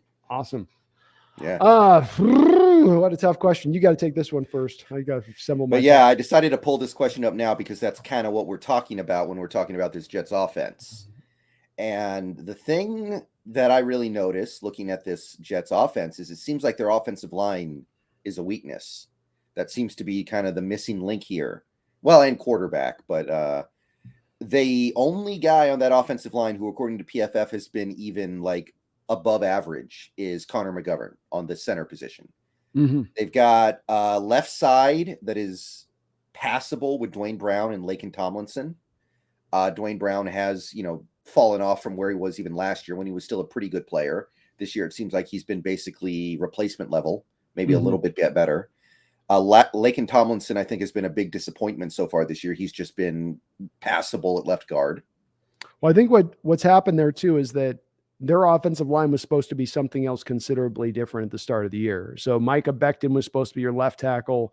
Elijah Vera Tucker was supposed to be a very good rookie left guard last year for them, was your left guard. And then Laken Tomlinson was the guy you brought over for the Niners as a right guard. That was his position with the Niners. And my thing with this is that a right guard does not make it the left guard. A left guard does not make it the right guard. And so what they've done is they Damian Lewis'd him here. They took a guy that's not great in pass protection and moved him over to left guard, which of course now does what? Puts all of his pass protection issues on brighter display going against the 3 techs. So they've now hurt that position at that point because of that. Sorry to interrupt you on that, but that was one thing that jumped out to me with why that's kind of failed. And again, why we saw the Rams do this with Havestein, our left tackle's retired. Now we'll move our right tackle to left tackle. Now you've killed 2 positions for one, rather than just trying to deal with the one positional issue that you had to deal with. But they were relying on Elijah Vera Tucker at the start of the year. So they didn't have a good backup insurance plan for him because they didn't anticipate him going down, what's essentially week 1, week 2. Yeah, it's been a tough year for those positions for the Jets this year. And the right side, honestly, they got Nate Herbig at right guard. He's been okay, but he's hurt. He may not play. If he does play, you got to figure he won't be himself. And then you got George Fant, who I've always said needs to play left tackle in the NFL. He's much better at left tackle than right tackle. Sure enough, they put him at right tackle this year, and he's been one of the worst right tackles in the league by PFF. So it seems to me that is where you can maybe make some positive gains on this Jets offense by attacking that weak offensive line. I mean, they've basically already given up on their running game. They had like 10 yards rushing against Jacksonville. So, yeah, that's what I'm looking at right now more than anything. And Mark, if we look at the last 3 weeks the Seahawks have played, it's been Panthers who had a good offensive line coming that game. I think the injuries are starting to mount a little bit for the Panthers, but they had a good offensive line for run blocking coming into that game. Then you had the Niners who got a great run blocking ability coming into that game. Then you have the Chiefs, who aren't as much run blocking centric, but they got some pass protectors on that line that can hold up. Now you're starting to maybe get a group, to Brendan's point on this, that's a little bit now weakened. You got guys, you got left tackle, you got right tackles who should be playing left tackle, you got left guards who should be playing right guards. Connor McGovern was not a guy spoken about necessarily highly with the Cowboys when he was there with them. The fan base didn't love him there, so him performing at the best is not necessarily a great indicator of your line's play at that point in time. So I think that is a little bit of the key here on this team against the Jets. It's not really about, stopping Mike White or holding the Jets receivers down on the edge. This does come down to a game of we got to win one of these matchups in the trenches. You got to win both sides of the line, or at least on one side of the line, the trenches, in one of these given weeks, or you're really not going to win any football games through the rest of this year. And that's been one of the continuing the trends over these last few weeks, going back to even the Raiders game or the Tampa Bay game, where you're losing on both sides of the lines of scrimmage. And especially this week defensively, it's going to be harder offensively to win the line of scrimmage against that Jets defense, right? We talked about how good that front seven is, or front four at least.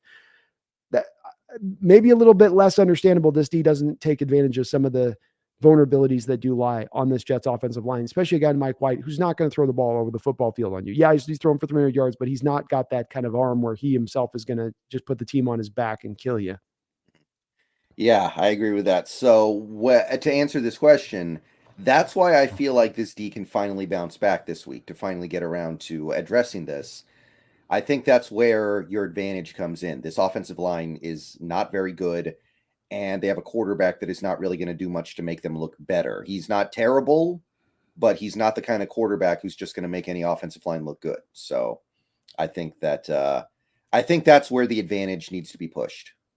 I think it helps us with like the Jets on some of the stuff they do. It doesn't feel like they're as diverse running the ball as some of the teams we faced recently, Mark. It doesn't feel like they've got maybe the tight ends that we've had to deal with underneath to go after like Jordan Brooks at times here recently. Their strengths don't necessarily hit into our weaknesses on our defensive side of the ball like it's hit with other teams. That gives me a little bit more confidence that we can keep this offense into a little bit more closer check in this game, I think. Yeah, I just looked here. Last 3 games, the Jets have played 66 rushing yards, 50 rushing yards, and 76. So for 3 straight games now, they've been completely unable to run the ball. So, well, there you go. So they're due for 200 yards against us. That's what you're saying. Yeah, it's the way. This is the pathway for us to win. So if we stop the run, now you got to force Mike White to throw. Okay, so he throws maybe 300 yards for you. If he's throwing for 300 yards, if he's throwing 40 times in this game, we're getting a couple of interceptions on the other side of it, or a sack, fumble, and an interception. I have a lot of faith in that if we can drive the game towards that direction of things. But it starts first and foremost with stopping that run. Beyond that, this Jets offense has mostly been about 2 players. Garrett Wilson, who may win Offensive Rookie of the Year. He's had a really awesome year with no quarterback play, by the way. His best quarterback has been Mike White, which every other receiver in the league is happy they don't have to deal with that. Like, he's maybe had the worst QB situation in the league this year. Mm-hmm. I agree with that. I mean, maybe the guys in Denver are a little bit worse, but yeah. I don't think so. I don't know. Denver's been pretty bad. Yeah. But I think the Jets QB situation has been worse. I mean, Chris Streveler is the quarterback we haven't talked about yet. He went out there for a little bit last week, and he really does look like a punter who got forced into the game at quarterback because everyone else got hurt. Yeah. No, he's not a functional NFL quarterback in any respect. No, it was funny though to see him, like, Zach Wilson get benched for that guy. Like, that says it all. Oh yeah, it shows you their level of frustration as it goes, because you're that kind of kid in that pick. They're going to do everything they can to give you the opportunity to turn it around, and it had come to that far of a point, and it was pretty undeniable at that point that we got to sit the kid. He's just it's not there. So yeah, it's one that could upend them in a lot of ways, because they sit now as a team without any real clear pathway to getting their next quarterback, yet they have a team kind of ready to be right in that mode to compete. And that's, like I said, the Colts, we've watched this last few years of the roster that's now starting to fall off. When it was good a couple of years ago, they weren't able to find that quarterback, struggling to do so. And I think it's interesting to note, Brendan, because it's a way you want to make sure as we go along our path as a Seahawks organization, how to avoid that pitfall. How do you make sure you don't do it? And some of it's getting the quarterback right that you pick, right? But then some of that comes back to me of don't be taking a guy number 2 overall in the draft at the quarterback position when there are the questions there were about him. There were Right. leadership questions, there was level of competition questions, there was playing within the scope of the play and just being able to operate on time questions because you weren't going to be able to play off script like you could in college. Didn't have that early young Russell Wilson like element to get away from guys like he could in college. It's a little bit like Matt Corral last year. Like these guys can. I think Bryce Young as well with this. You got enough speed and athleticism to run away from these guys at the college level, but you get to the pro level, all that goes away, and that goes away fast. And now you just need to become a pocket passer, and can you then just become that guy? Yeah. Yeah, absolutely. I've learned a valuable lesson with that because Zach Wilson was a guy that I really liked in that draft. But looking back on it, I don't know why. Looking back on it, it's like, yeah, there are a lot of problems there. Yeah, well, and you weren't alone. There was a ton of people in that loved him, thought he was the best quarterback in that class. I mean, there were a lot, not just like people just out there in the whatever. There's a lot of people that are professionals, that former players that were saying it, coaches that were saying it. So, there was a lot of people out there with it. But, I do think that there's a lesson with it to be learned on it, looking at that quarterback with Wilson and how you can avoid that in the future and to not get caught in that same realm, because it's there are those indicators in retrospect that you see there that you go, okay, if I see these things into the future, I need to take a little bit more of a firmer worry on them or put more weight to them, I guess. So after Garrett Wilson, you've got Tyler Conklin, who actually has 50 catches this year, which is more than I thought. So they're actually getting good production from their tight ends. They are.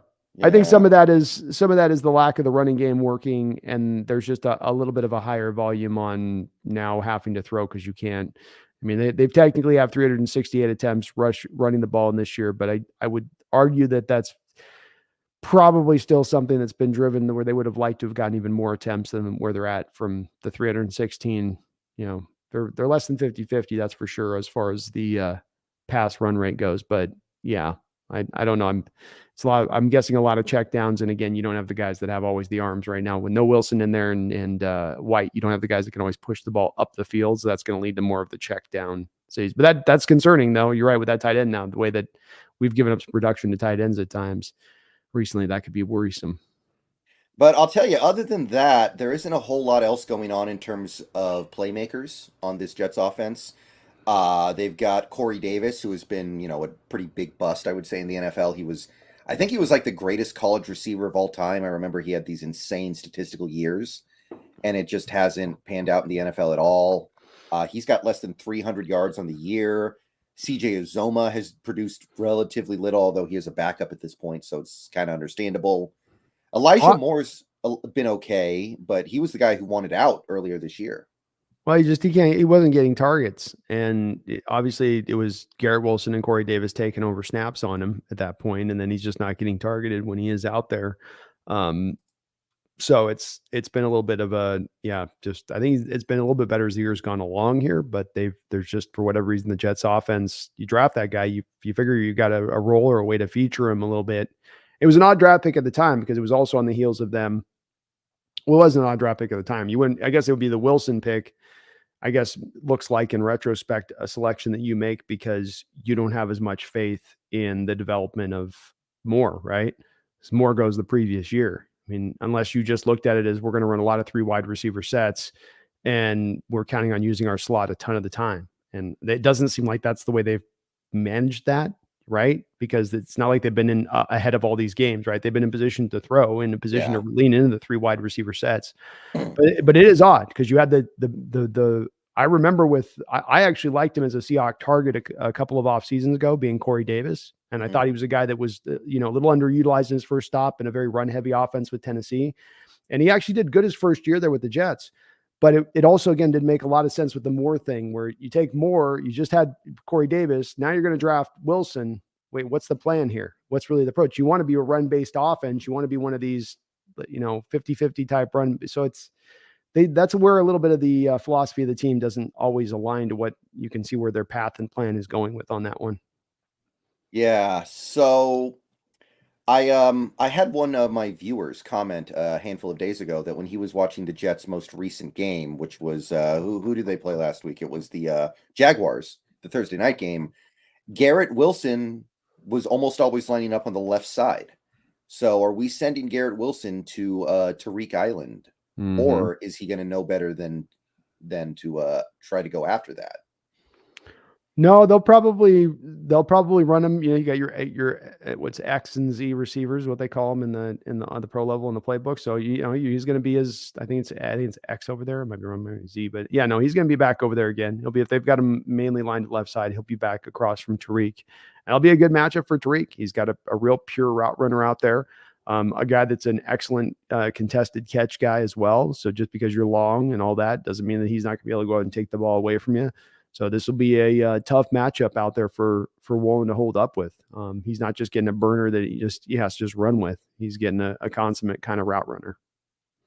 Yeah, so that's going to be really interesting because, on top of the high stakes of this game, this is also kind of the Rookie of the Year Bowl because you've got Woolen, you got Sauce, you got Garrett Wilson, you got Ken Walker, and these guys are going to be going against each other too. So there's a chance that this game is going to feature both Rookies of the Year this year because I think those guys have kind of established themselves as being clearly the best rookies in the league. Although, do you know if Travis Etienne qualifies as a rookie because he never played last year?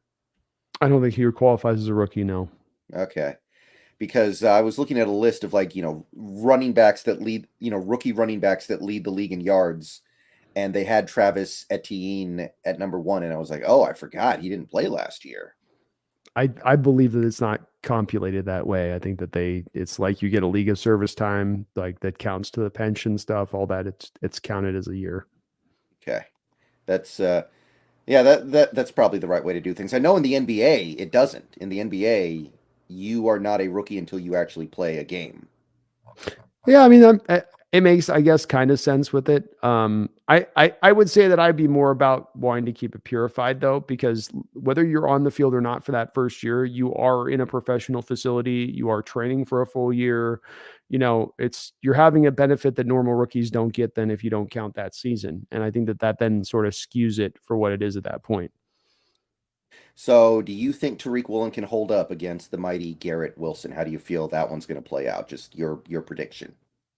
He'll give up a couple of catches. He's not going to probably walk out of this game with some just like he did last week, like one catch or like we've seen we're not even being targeted at all. He'll have a couple that they throw to him on, but there's also going to be more of a higher chance to him to get a pick because of that too. So he's going to get more balls thrown his way, more of the chance and opportunity to jump there. But I think he'll give as good as he gets against Wilson. It'll be a fun matchup. I think that the limitations of the quarterback for the Jets with his arm and getting the ball out there in the way that, if you have a guy that's maybe more like a Rodgers type that can really attack a matchup, I'd be more fearful of it. But I think it'll come out to be probably a little 50-50-ish, at the end of the day between the two of them. Right. I can get behind that. That sounds about right to me. But I got a lot of faith in Woolen, I got to say, and I'm excited for the opportunity for him in a game like this to maybe make a big play that swings this game because we haven't seen a turnover in 3 weeks. I've forgotten what a turnover looks like. Do they have the ability to even do that? Do they allow us to do that? I love where Woolen's going too. I don't tend to put superstar status on players. I don't tend to put it on them when they're rookies. I'm applying it to him, and I see that as his upside because I think it's legitimate, and he's showing you that this is where his pathway and projection goes. And I'd love seeing it, man. One of the best corners this year in the sport. He'll be probably a second team All Pro. He's obviously got to the Pro Bowl. Amazing this kid's upside and how he's going to help this defense going forward. Just one less thing that we have to take care of. All right, let's see here. Pretentious Cameron, thank you for the $10. Thanks for all the content this past year. Happy New Year and go Hawks. Thank you, Pretentious Cameron. Happy New Year, man. Thank you, Cameron. Mm-hmm. And we have another fat one. We have another big one. Mark Sanchez again. I mean, Mark Sanchez, he made a lot of money in the NFL despite, the lack of success. So he's spreading it around. I like it. That, Mark. You're awesome, brother. And he's making that announcing money now too. He's pretty good at that. He is good at that. He's on his track, man. He might end up getting to the big gig here eventually, Monday night or Yeah, I mean, a lot of announcers don't impress me, so it's not hard to get to the top. I'm not a fan of these announcers these days. I'll take him over Aikman and Buck. I'll say that. This is simply my appreciation. It's effing awesome to have two guys that are Hawks fans and are always analytical, fair, and not always judging the team on pure emotion. hoping for a W tomorrow. Go Hawks. Well, I appreciate that, Mark.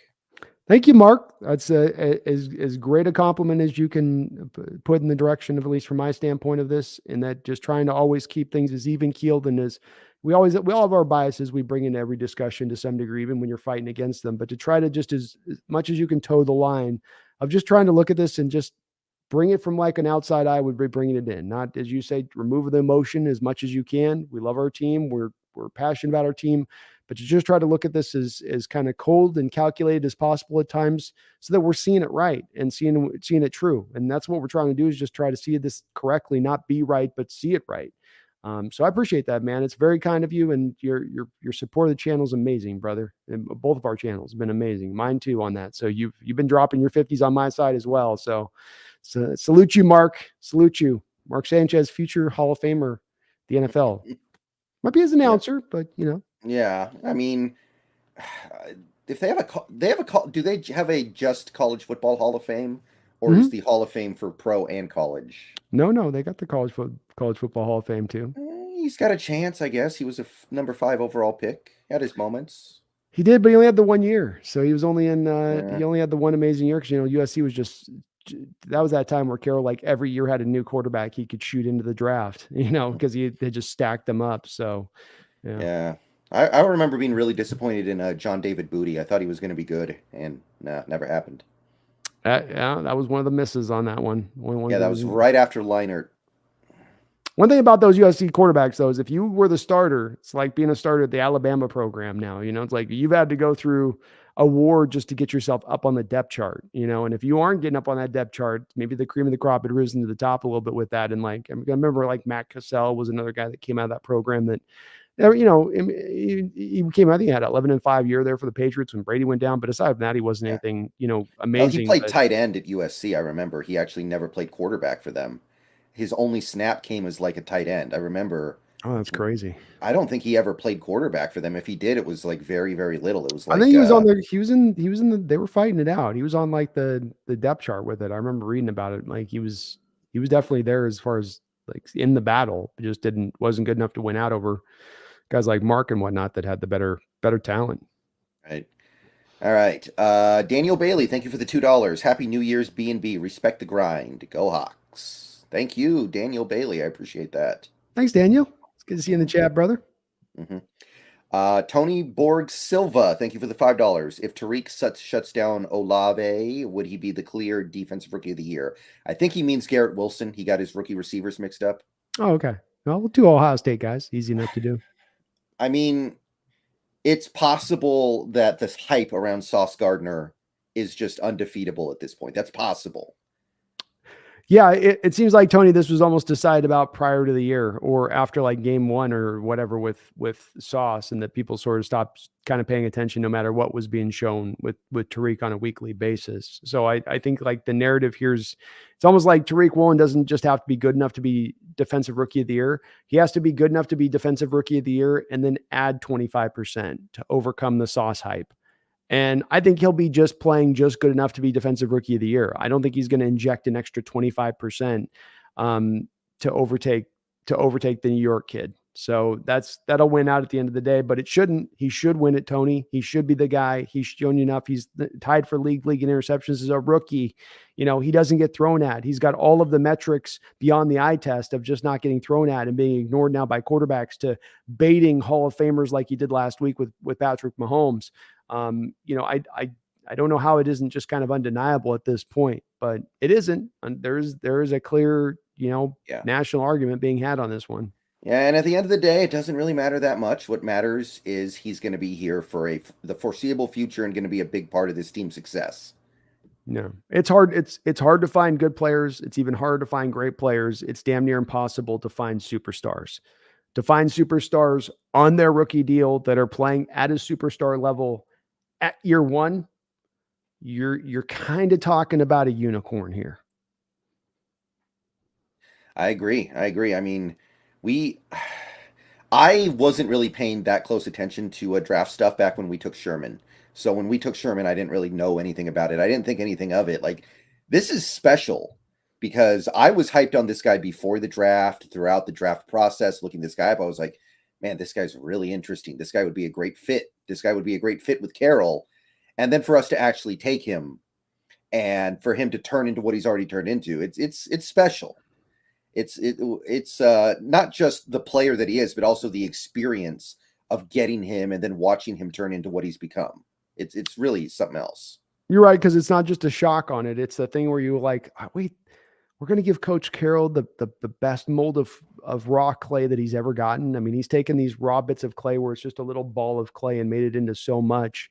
Now we're getting him like this big Play-Doh barrel full of clay and being like, do with it what you will, Coach Carroll.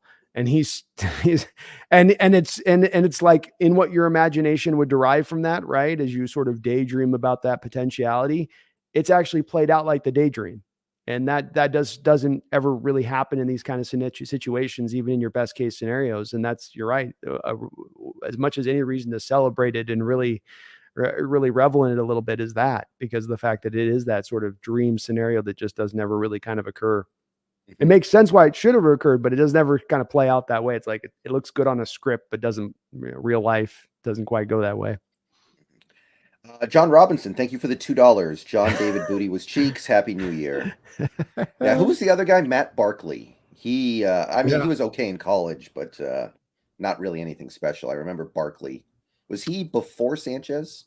After Sanchez. He was at the end of the run. He was kind of the end of the line of those quarterbacks, and then it just kind of went into a bunch of sort of no names after that for the most part. But a guy that was a big time recruit coming out with Barkley, but Barkley's a little bit of the guy that now is like people look at because of these smaller quarterbacks and start to now look at and go, well, is this guy a first rounder? Is it a second rounder? Is it a third rounder? It's like Matt Corral gets picked, who has no more talent than really Mark Barkley, aside from maybe a better scrambler, but gets picked because we've decided suddenly that 6'1" quarterbacks can sustain the NFL and can stand up under punishment and all that. And they can't. And Barkley kind of showed that as well, especially with the limited arm strength thing, right? Like they're good inside 20 yards, but then you ask them to push it down the field and it's fluttering and holding up in the wind and receivers waiting for the ball to come down constantly on any sort of deep balls. Same kind of stuff you'll see on those guys, but that was Barkley. Jordan, thank you for the $5. NY market versus Seattle market is what it comes down to. Woolen has played overall better, but it won't matter because of that factor. Yeah, I think that's basically. It's also the fact that he was the 4th overall pick and Woolen was a 5th round pick.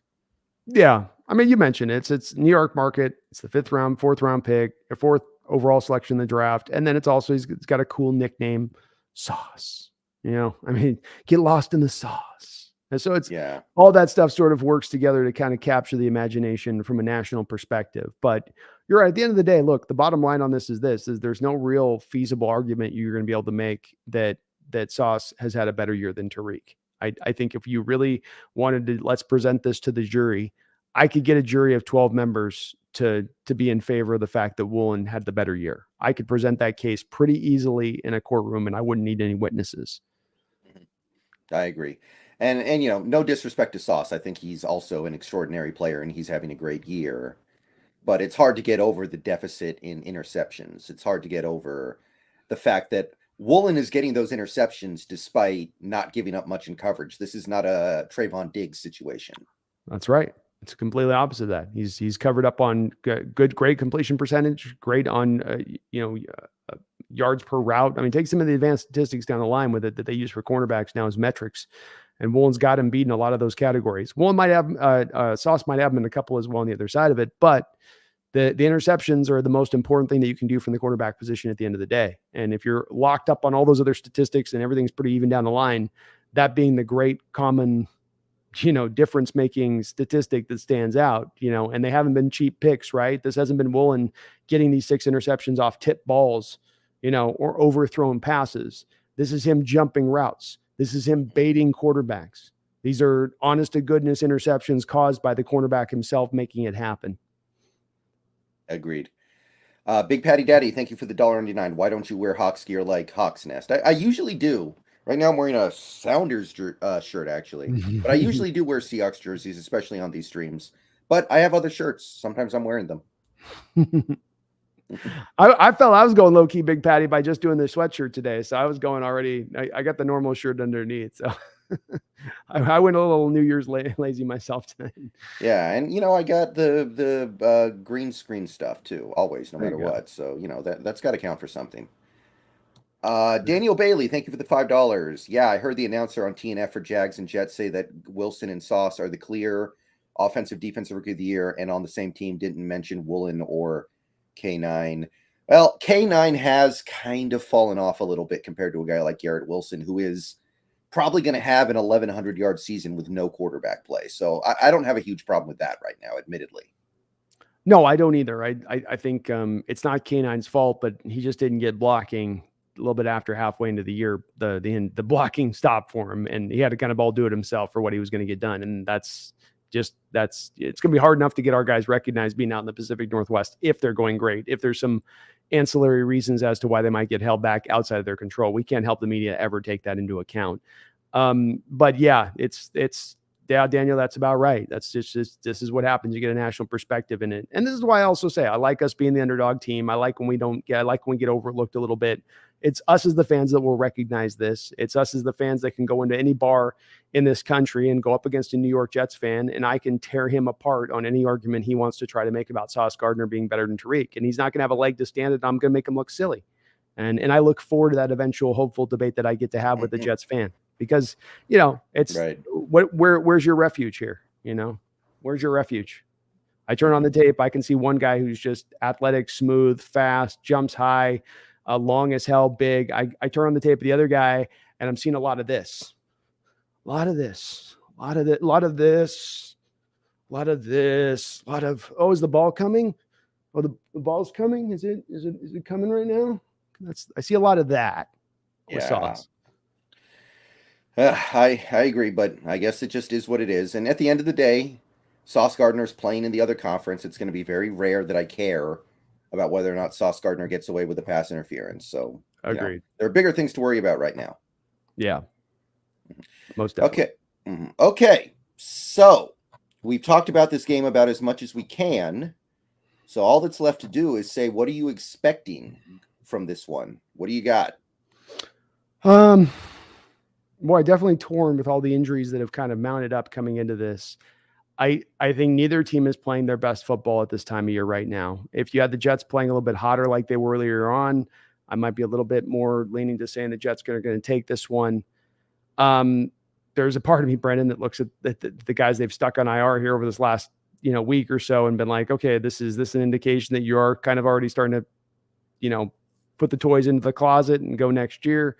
I don't think they're out and out doing that, but I'm worried. I'm going to still give it to the Hawks here. I'll go 2017. And it just comes down to a defensive stop. The Jets have the ball at the end. Our defense holds up at the end, keeps them out of field goal range, and our offense does just kind of enough, grinds it out, dirty game. This ain't going to be a fun one. This ain't going to be a lot of excitement necessarily, but your Hawks get the job done. I think at the end of the day, you grind it out, get a couple turnovers, and just find a way to kind of grind this one out.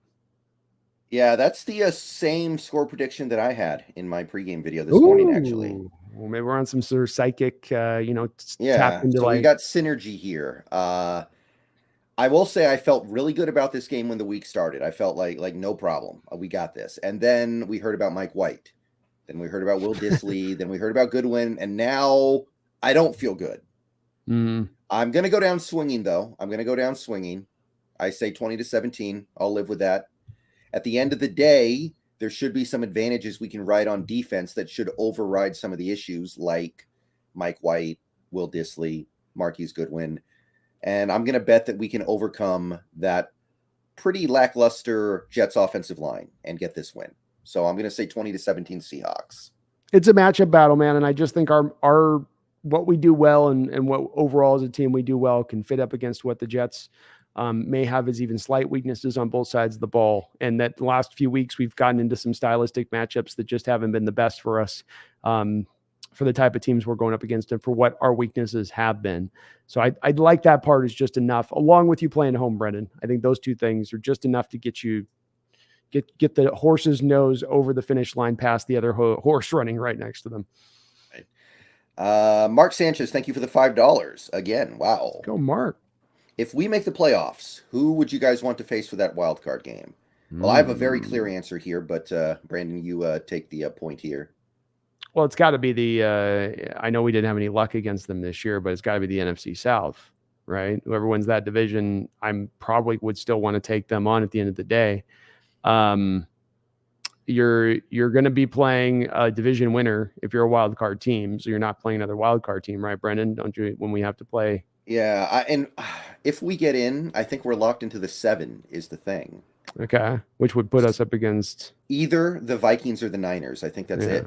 I think it's one of the two. So And I know what the answer is there.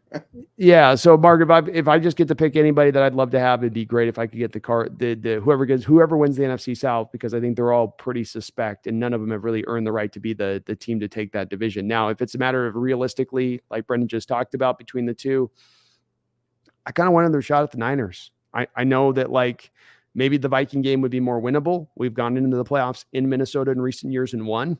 So, you've crossed that bridge, albeit that was a different time and a different age a little bit. But I just kind of don't like the fact the Niners beat us twice this year, and it bothers me a little bit. And I'm going to have to hear from Niner fans in my chat all off season long. And maybe be able to they're dreaming big right now. They've got this, like, they think Brock Purdy's the reincarnation of Joe Montana.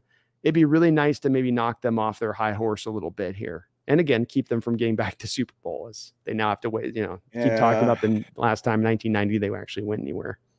I mean, I like the mentality, but I still, for me, it's got to be the Vikings because you could actually win that game. That Vikings team can't blow anybody out. That Vikings team, I mean, it's going to be a good game, right? Bare minimum, it's going to be a good game because they're allergic to blowouts. You could really win that game and it wouldn't be shocking. So I'm going to say that. It is possible. Boy, like the Vikings, like I think it was last year in their home with basically that same personnel that they're rocking right now, absolutely boat raced you. They gave it to That's you true. 8 ways from Sunday a couple of years ago with it. So I do think you're right. It's probably a more winnable game with Minnesota, but I also just go, let's tango. Let's go 49ers. Let's show them this rivalry ain't going to be one-sided. Russell wasn't the magical leprechaun that got us these wins as some of them. That's what they think, by the way. I've talked to many of them. And so like, let's destroy that a little bit. Let's tear into that a little bit. But look, they've had our number pretty well this year. We had 17, 18 possessions and 1 touchdown or something like that this year with them. Yeah, that sounds right. Yeah. Pretty bad. It's pretty bad.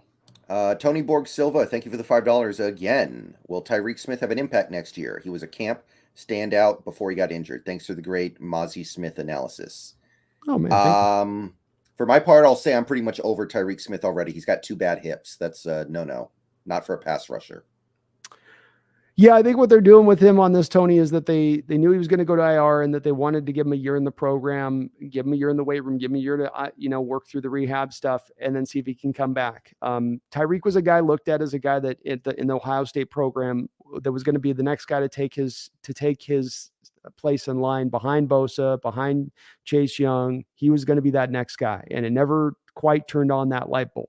But there is talent there with him. There is talent there with him, and he was one of the guys who led in his final year in college. He led one of the league leaders in college football in pressures. So his tape didn't jump off to me in college. I didn't love it. Daniel Fa'alele killed him in his game last year ago, just completely shut him down. But he's a guy that I think that they've kind of stowed away here, Tony, a little bit. Yeah. They knew their edge was going to be fine. So they're like, why ride with a guy we don't know if his health's going to be fully? We can put him, stow him away, and we have a very highly talented player in the program who maybe pops at some point.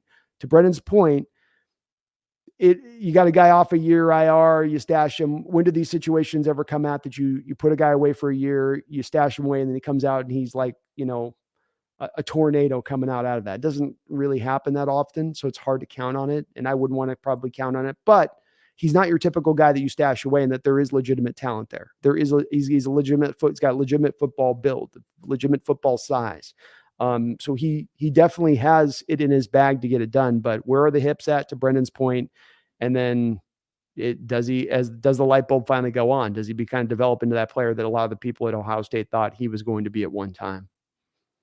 Yeah, it's hard for me to believe. It seems to me that he just has bad hips.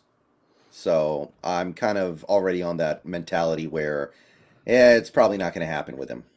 Well, we saw the guy like Percy Harvin. Hips can be one of those spots that continues to keep biting you and biting you, biting you, even after you have a potential surgery on them. They don't always, go away with it. So, and I saw your note too on Mazi Smith, and I do like that guy quite a bit. If I wish he had just a little more pass rush, but will be tough about this draft too with making the determinations. There's about 5 guys that all fit in that same alignment of zero tech nose tackles that are Do you like big. him more than Ika? No, because I think Ika gives you a little bit more pass rush. Yeah, Ika's kind of my guy right now as far as nose tackles go. But I do have Ika drop down further than other people do on my board. So some people have Ika in the second round range. I have him more third round. So Maze fourth round, Ika third round. There's not a huge at that point. They're both in that basically tier 2 stage of things, right? John Robinson, thank you for the $2. If we draft AR-15, you trust the staff to maximize him. That's I mean, we've never seen this staff develop a quarterback. If you're saying by staff you mean Waldron, right? Because I mean, they developed Russell pretty good, but the crew that developed Russell's not really here. Yeah, that one's kind of I guess that's just a situation where you have to say, I hope they get it right. Yeah, John, I would say that the only place I can base this on would be Coach Carroll. To Brendan's point, this can't really say about Waldron because we don't know. Certainly, he's gotten Gino playing his best football, which we shouldn't just take that as completely Waldron had no effect on that. There's certainly a positive effect that's got to be brought from Waldron. I think a lot of it's Gino and his own work he's done to bring his game where it's gone, but Waldron certainly has not been impingement and has been helpful into where he's taken him. I think Coach Carroll showed you at USC. We were talking about those quarterbacks that went through there. Coach Carroll seemed to have did a good job through those years of getting quarterbacks prepared and ready to go to the next level. Though there was a varying level of success from some of these guys. Carson Palmer, I'd argue, had a really great NFL career. Matt Leinart, Mark Sanchez. There's some differing results there on their pro careers. Some good, some bad. And Sanchez got to a conference championship, I think. So I mean, like, look, it wasn't he didn't necessarily have like the 20-year career, but there was still the bright spot. Conference championships. 2 conference championships. So, Carroll's done pretty good in the past with managing quarterbacks. Russell Wilson, I think we've got to give him credit there too. He did a pretty good job with him, and certainly with how Denver's failed to find a way to put Wilson in the best places, like Carroll kind of had maybe to put up in a position to succeed. That bodes well towards Carroll as well. I don't think that it's really with Anthony Richardson a matter of is the coaching staff going to develop him or not? I think Anthony Richardson is a highly talented guy in this draft, but I think he's really going to be about him doing the work he's going to need to do to round out his game over the next 2 years. And then it's going to be about the organization giving him those 2 years to develop. And if those 2 things don't happen, I don't think it almost matters about the coaches developing of him at that point. If they become impatient on him and throw him out there before he's ready, that might sink him, right? If he decides he's not going to develop his game in the way it needs to be, his accuracy, especially, and getting his mechanics more consistent to what they can be, then that's again becomes irrelevant about the coaching staff's ability to get the most out of him. So I think the nice thing that you do get with Anthony that maybe you can lean into in the first couple of years, you could turn him into a Taysom Hill kind of player for the first couple of years of his career, where you just put him with a 4 or 5 plays a game that you've got kind of in your back pocket and run him out there and have him roll that way. That would serve me right. I've been making fun of Taysom Hill for years. If we end up with the next Taysom Hill, that would serve me right. Well, maybe you could get the fan base to sign off, because it's so hard to get the fan base for the 2-year program, right? Look at the Niner fan base, and they're losing their mind that Lance takes 2 years. Like, they're pulling their hair out. Many of them are bailing on Lance. So like, fans get very touchy on this kind of stuff, but maybe you could get the fans a little bit more in the quotient of like, hold on, just be patient with it.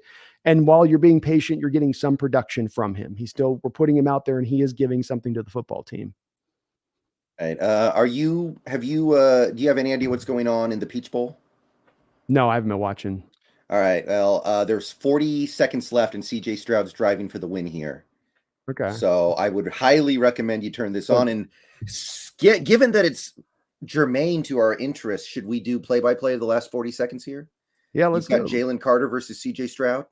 Yeah, let me see if I can. I got to try to bring it up here if I can. So. And there's no OT possible. George is up by 1. Okay. Yeah, let's bring it up. I got it.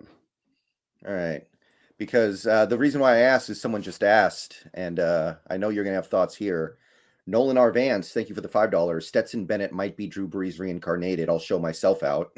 Happy New Year. I have a different comp for Stetson Bennett. Ken Dorsey. Oh, wow. Goodness gracious. Yeah, Stetson Bennett's he'll be a 6th, 7th rounder. I mean, he's try hard kind of guy. Drew Brees, that's funny though. If he became he'll be selling cars. Yeah, I just don't see a guy that's got much there with him in the long term. So I got a guy down on the field right now with 39 seconds here. Yeah, me too. Which is actually it's stopped the game a little bit here, so that's been kind of nice. But yeah, this has actually been a really nice game. Ohio State was up the whole time, and Georgia took the lead with a minute left, and now CJ Stroud gets his Heisman moment. Yeah, gets his big moment here. See if he can. You know, I don't know. I think it'll be is whatever flavor you have is which quarterback you prefer that number 1 pick with Houston, whether it's Young or Stroud. I think both of them have done enough though to solidify themselves as making an argument to be that guy at that point. John Robinson, thank you for the $2. Stetson Bennett was the name of the Marlboro Man. Is that true? Is that true? Really? That doesn't sound. CJ Stroud, look at him go. Michael Vick.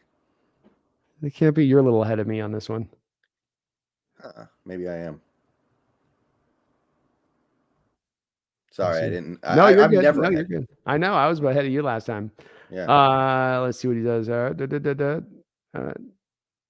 Yeah, look at him out there in the open running. Oh my goodness, he's in field goal range.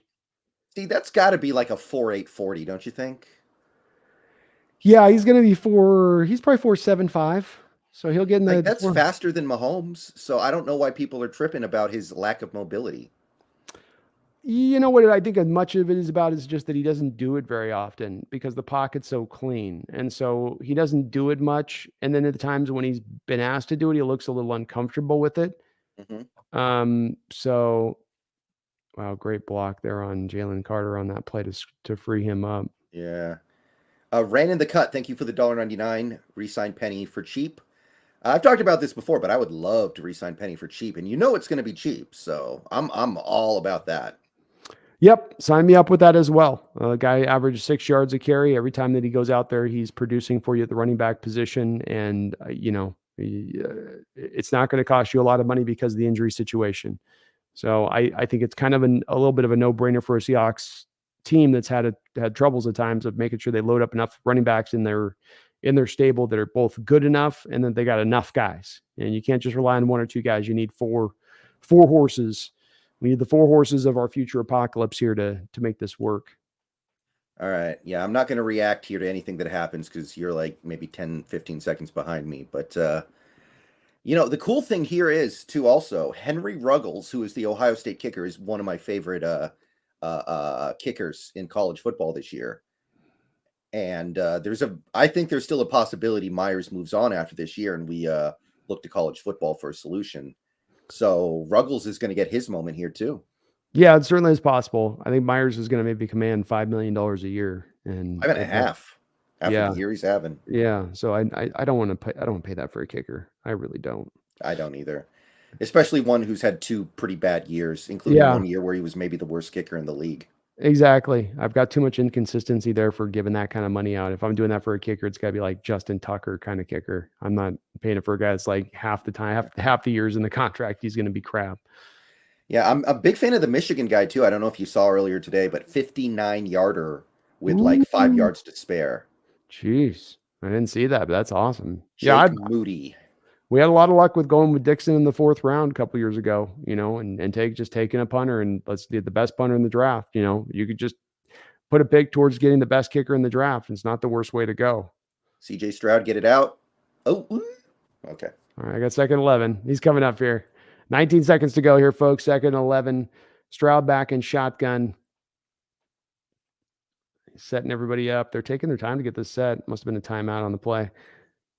We got a wow, they're showing a 7-man front here for Georgia, bringing the full house blitz. Oh, Sealy Ringo knocks the ball up in the air. It looked like Sealy had an interception there, Brendan. If he saw the ball coming, he knows he's mad at himself. He knows he had it. That's my QB1 right there, Brendan. That's QB1 and that's quarterback, not QB1. That's my cornerback one in this draft. Sealy Ringo. You like him more than Joey Porter? Yeah, Joey is he's more athletic. I think he's a better tackler, and Joey can't catch. Yeah. Joey's got no balls. Joey's got like ball skills, even like he can track the ball, but he just can't catch. And that ball's thrown away by Stroud on 3rd and 11. So this will bring up a kick. It's going to be out, what do we got, about a 54-yarder here, probably? Yeah, it's 50 flat. 50 flat. 50 flat. Yeah. Okay. I'm not going to react to what happens here. Don't look at the chat. The chat will definitely react to it. Okay. So kicker's coming out here. You know what's nice? No possibility of a tie. I do like that. I hate ties in college football. It can go on forever. Yeah. All right. Ruggles is out now, kicking from the kicker's favorite hash. Oh, we're going to ice the kicker. Okay. Georgia's going to try to ice him with 8 seconds left. If you were a head coach, would you ice the kicker or would you not?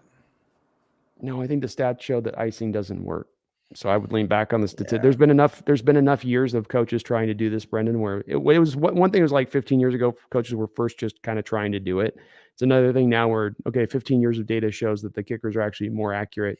Because I think what happens is, Brendan, you give them an opportunity where they'll do that deal where they where the official will blow it dead, but the coach will do it so last minute that the snap actually comes off and the kicker gets one try at the kick. So you give them like the practice shot before they have to hit the real shot. And if they miss it, they can adjust what they did wrong. Like, oh, I just got them on the outside of my foot, get this back on the inside on this one. That's why I think they do it. That's why I think that it shows stats wise that it doesn't work, because you're giving that kicker a lot of times that free kick. All right, so 8 seconds to go. Ruggles is back now, ready to go here on this 50-yarder. The kick, the snap is good. The kick is up, and it's going to be horribly swung to the left side. Yeah, that was not good for his draft stock. That does not make me want to pick him there, Brendan. He must have missed that, folks, by about 30 yards to the left, and it looked about 5 to 10 yards short. Yeah, that was the Mike Vanderjagt kick. That was Vanderjagt right there. That was the equivalent Vanderjagt kick right there. I think the kicker got liquored up the night before, like Peyton said. Our damn kicker got liquored up the night before and went on a rant. He's just crazy, man. I don't know what he's doing. He was the most accurate kicker in NFL history until fairly recently, too. Was he really? Yeah. Oh, my God. That's crazy. I didn't know that. I would have probably guessed like 20 names before I got into Vanderjagt. Yeah. That's insane. But how about Georgia, man? They continue on the road. What a hell of a game there that was between those two teams. And both of the two are the better programs in college football this year. Two teams that deserve to be on that stage at this point, playing for this playoffs. Well earned on both their part. A lot of good players all across the field for both these teams too. And watching this game. Very impressed by CJ Stroud, though. Yep.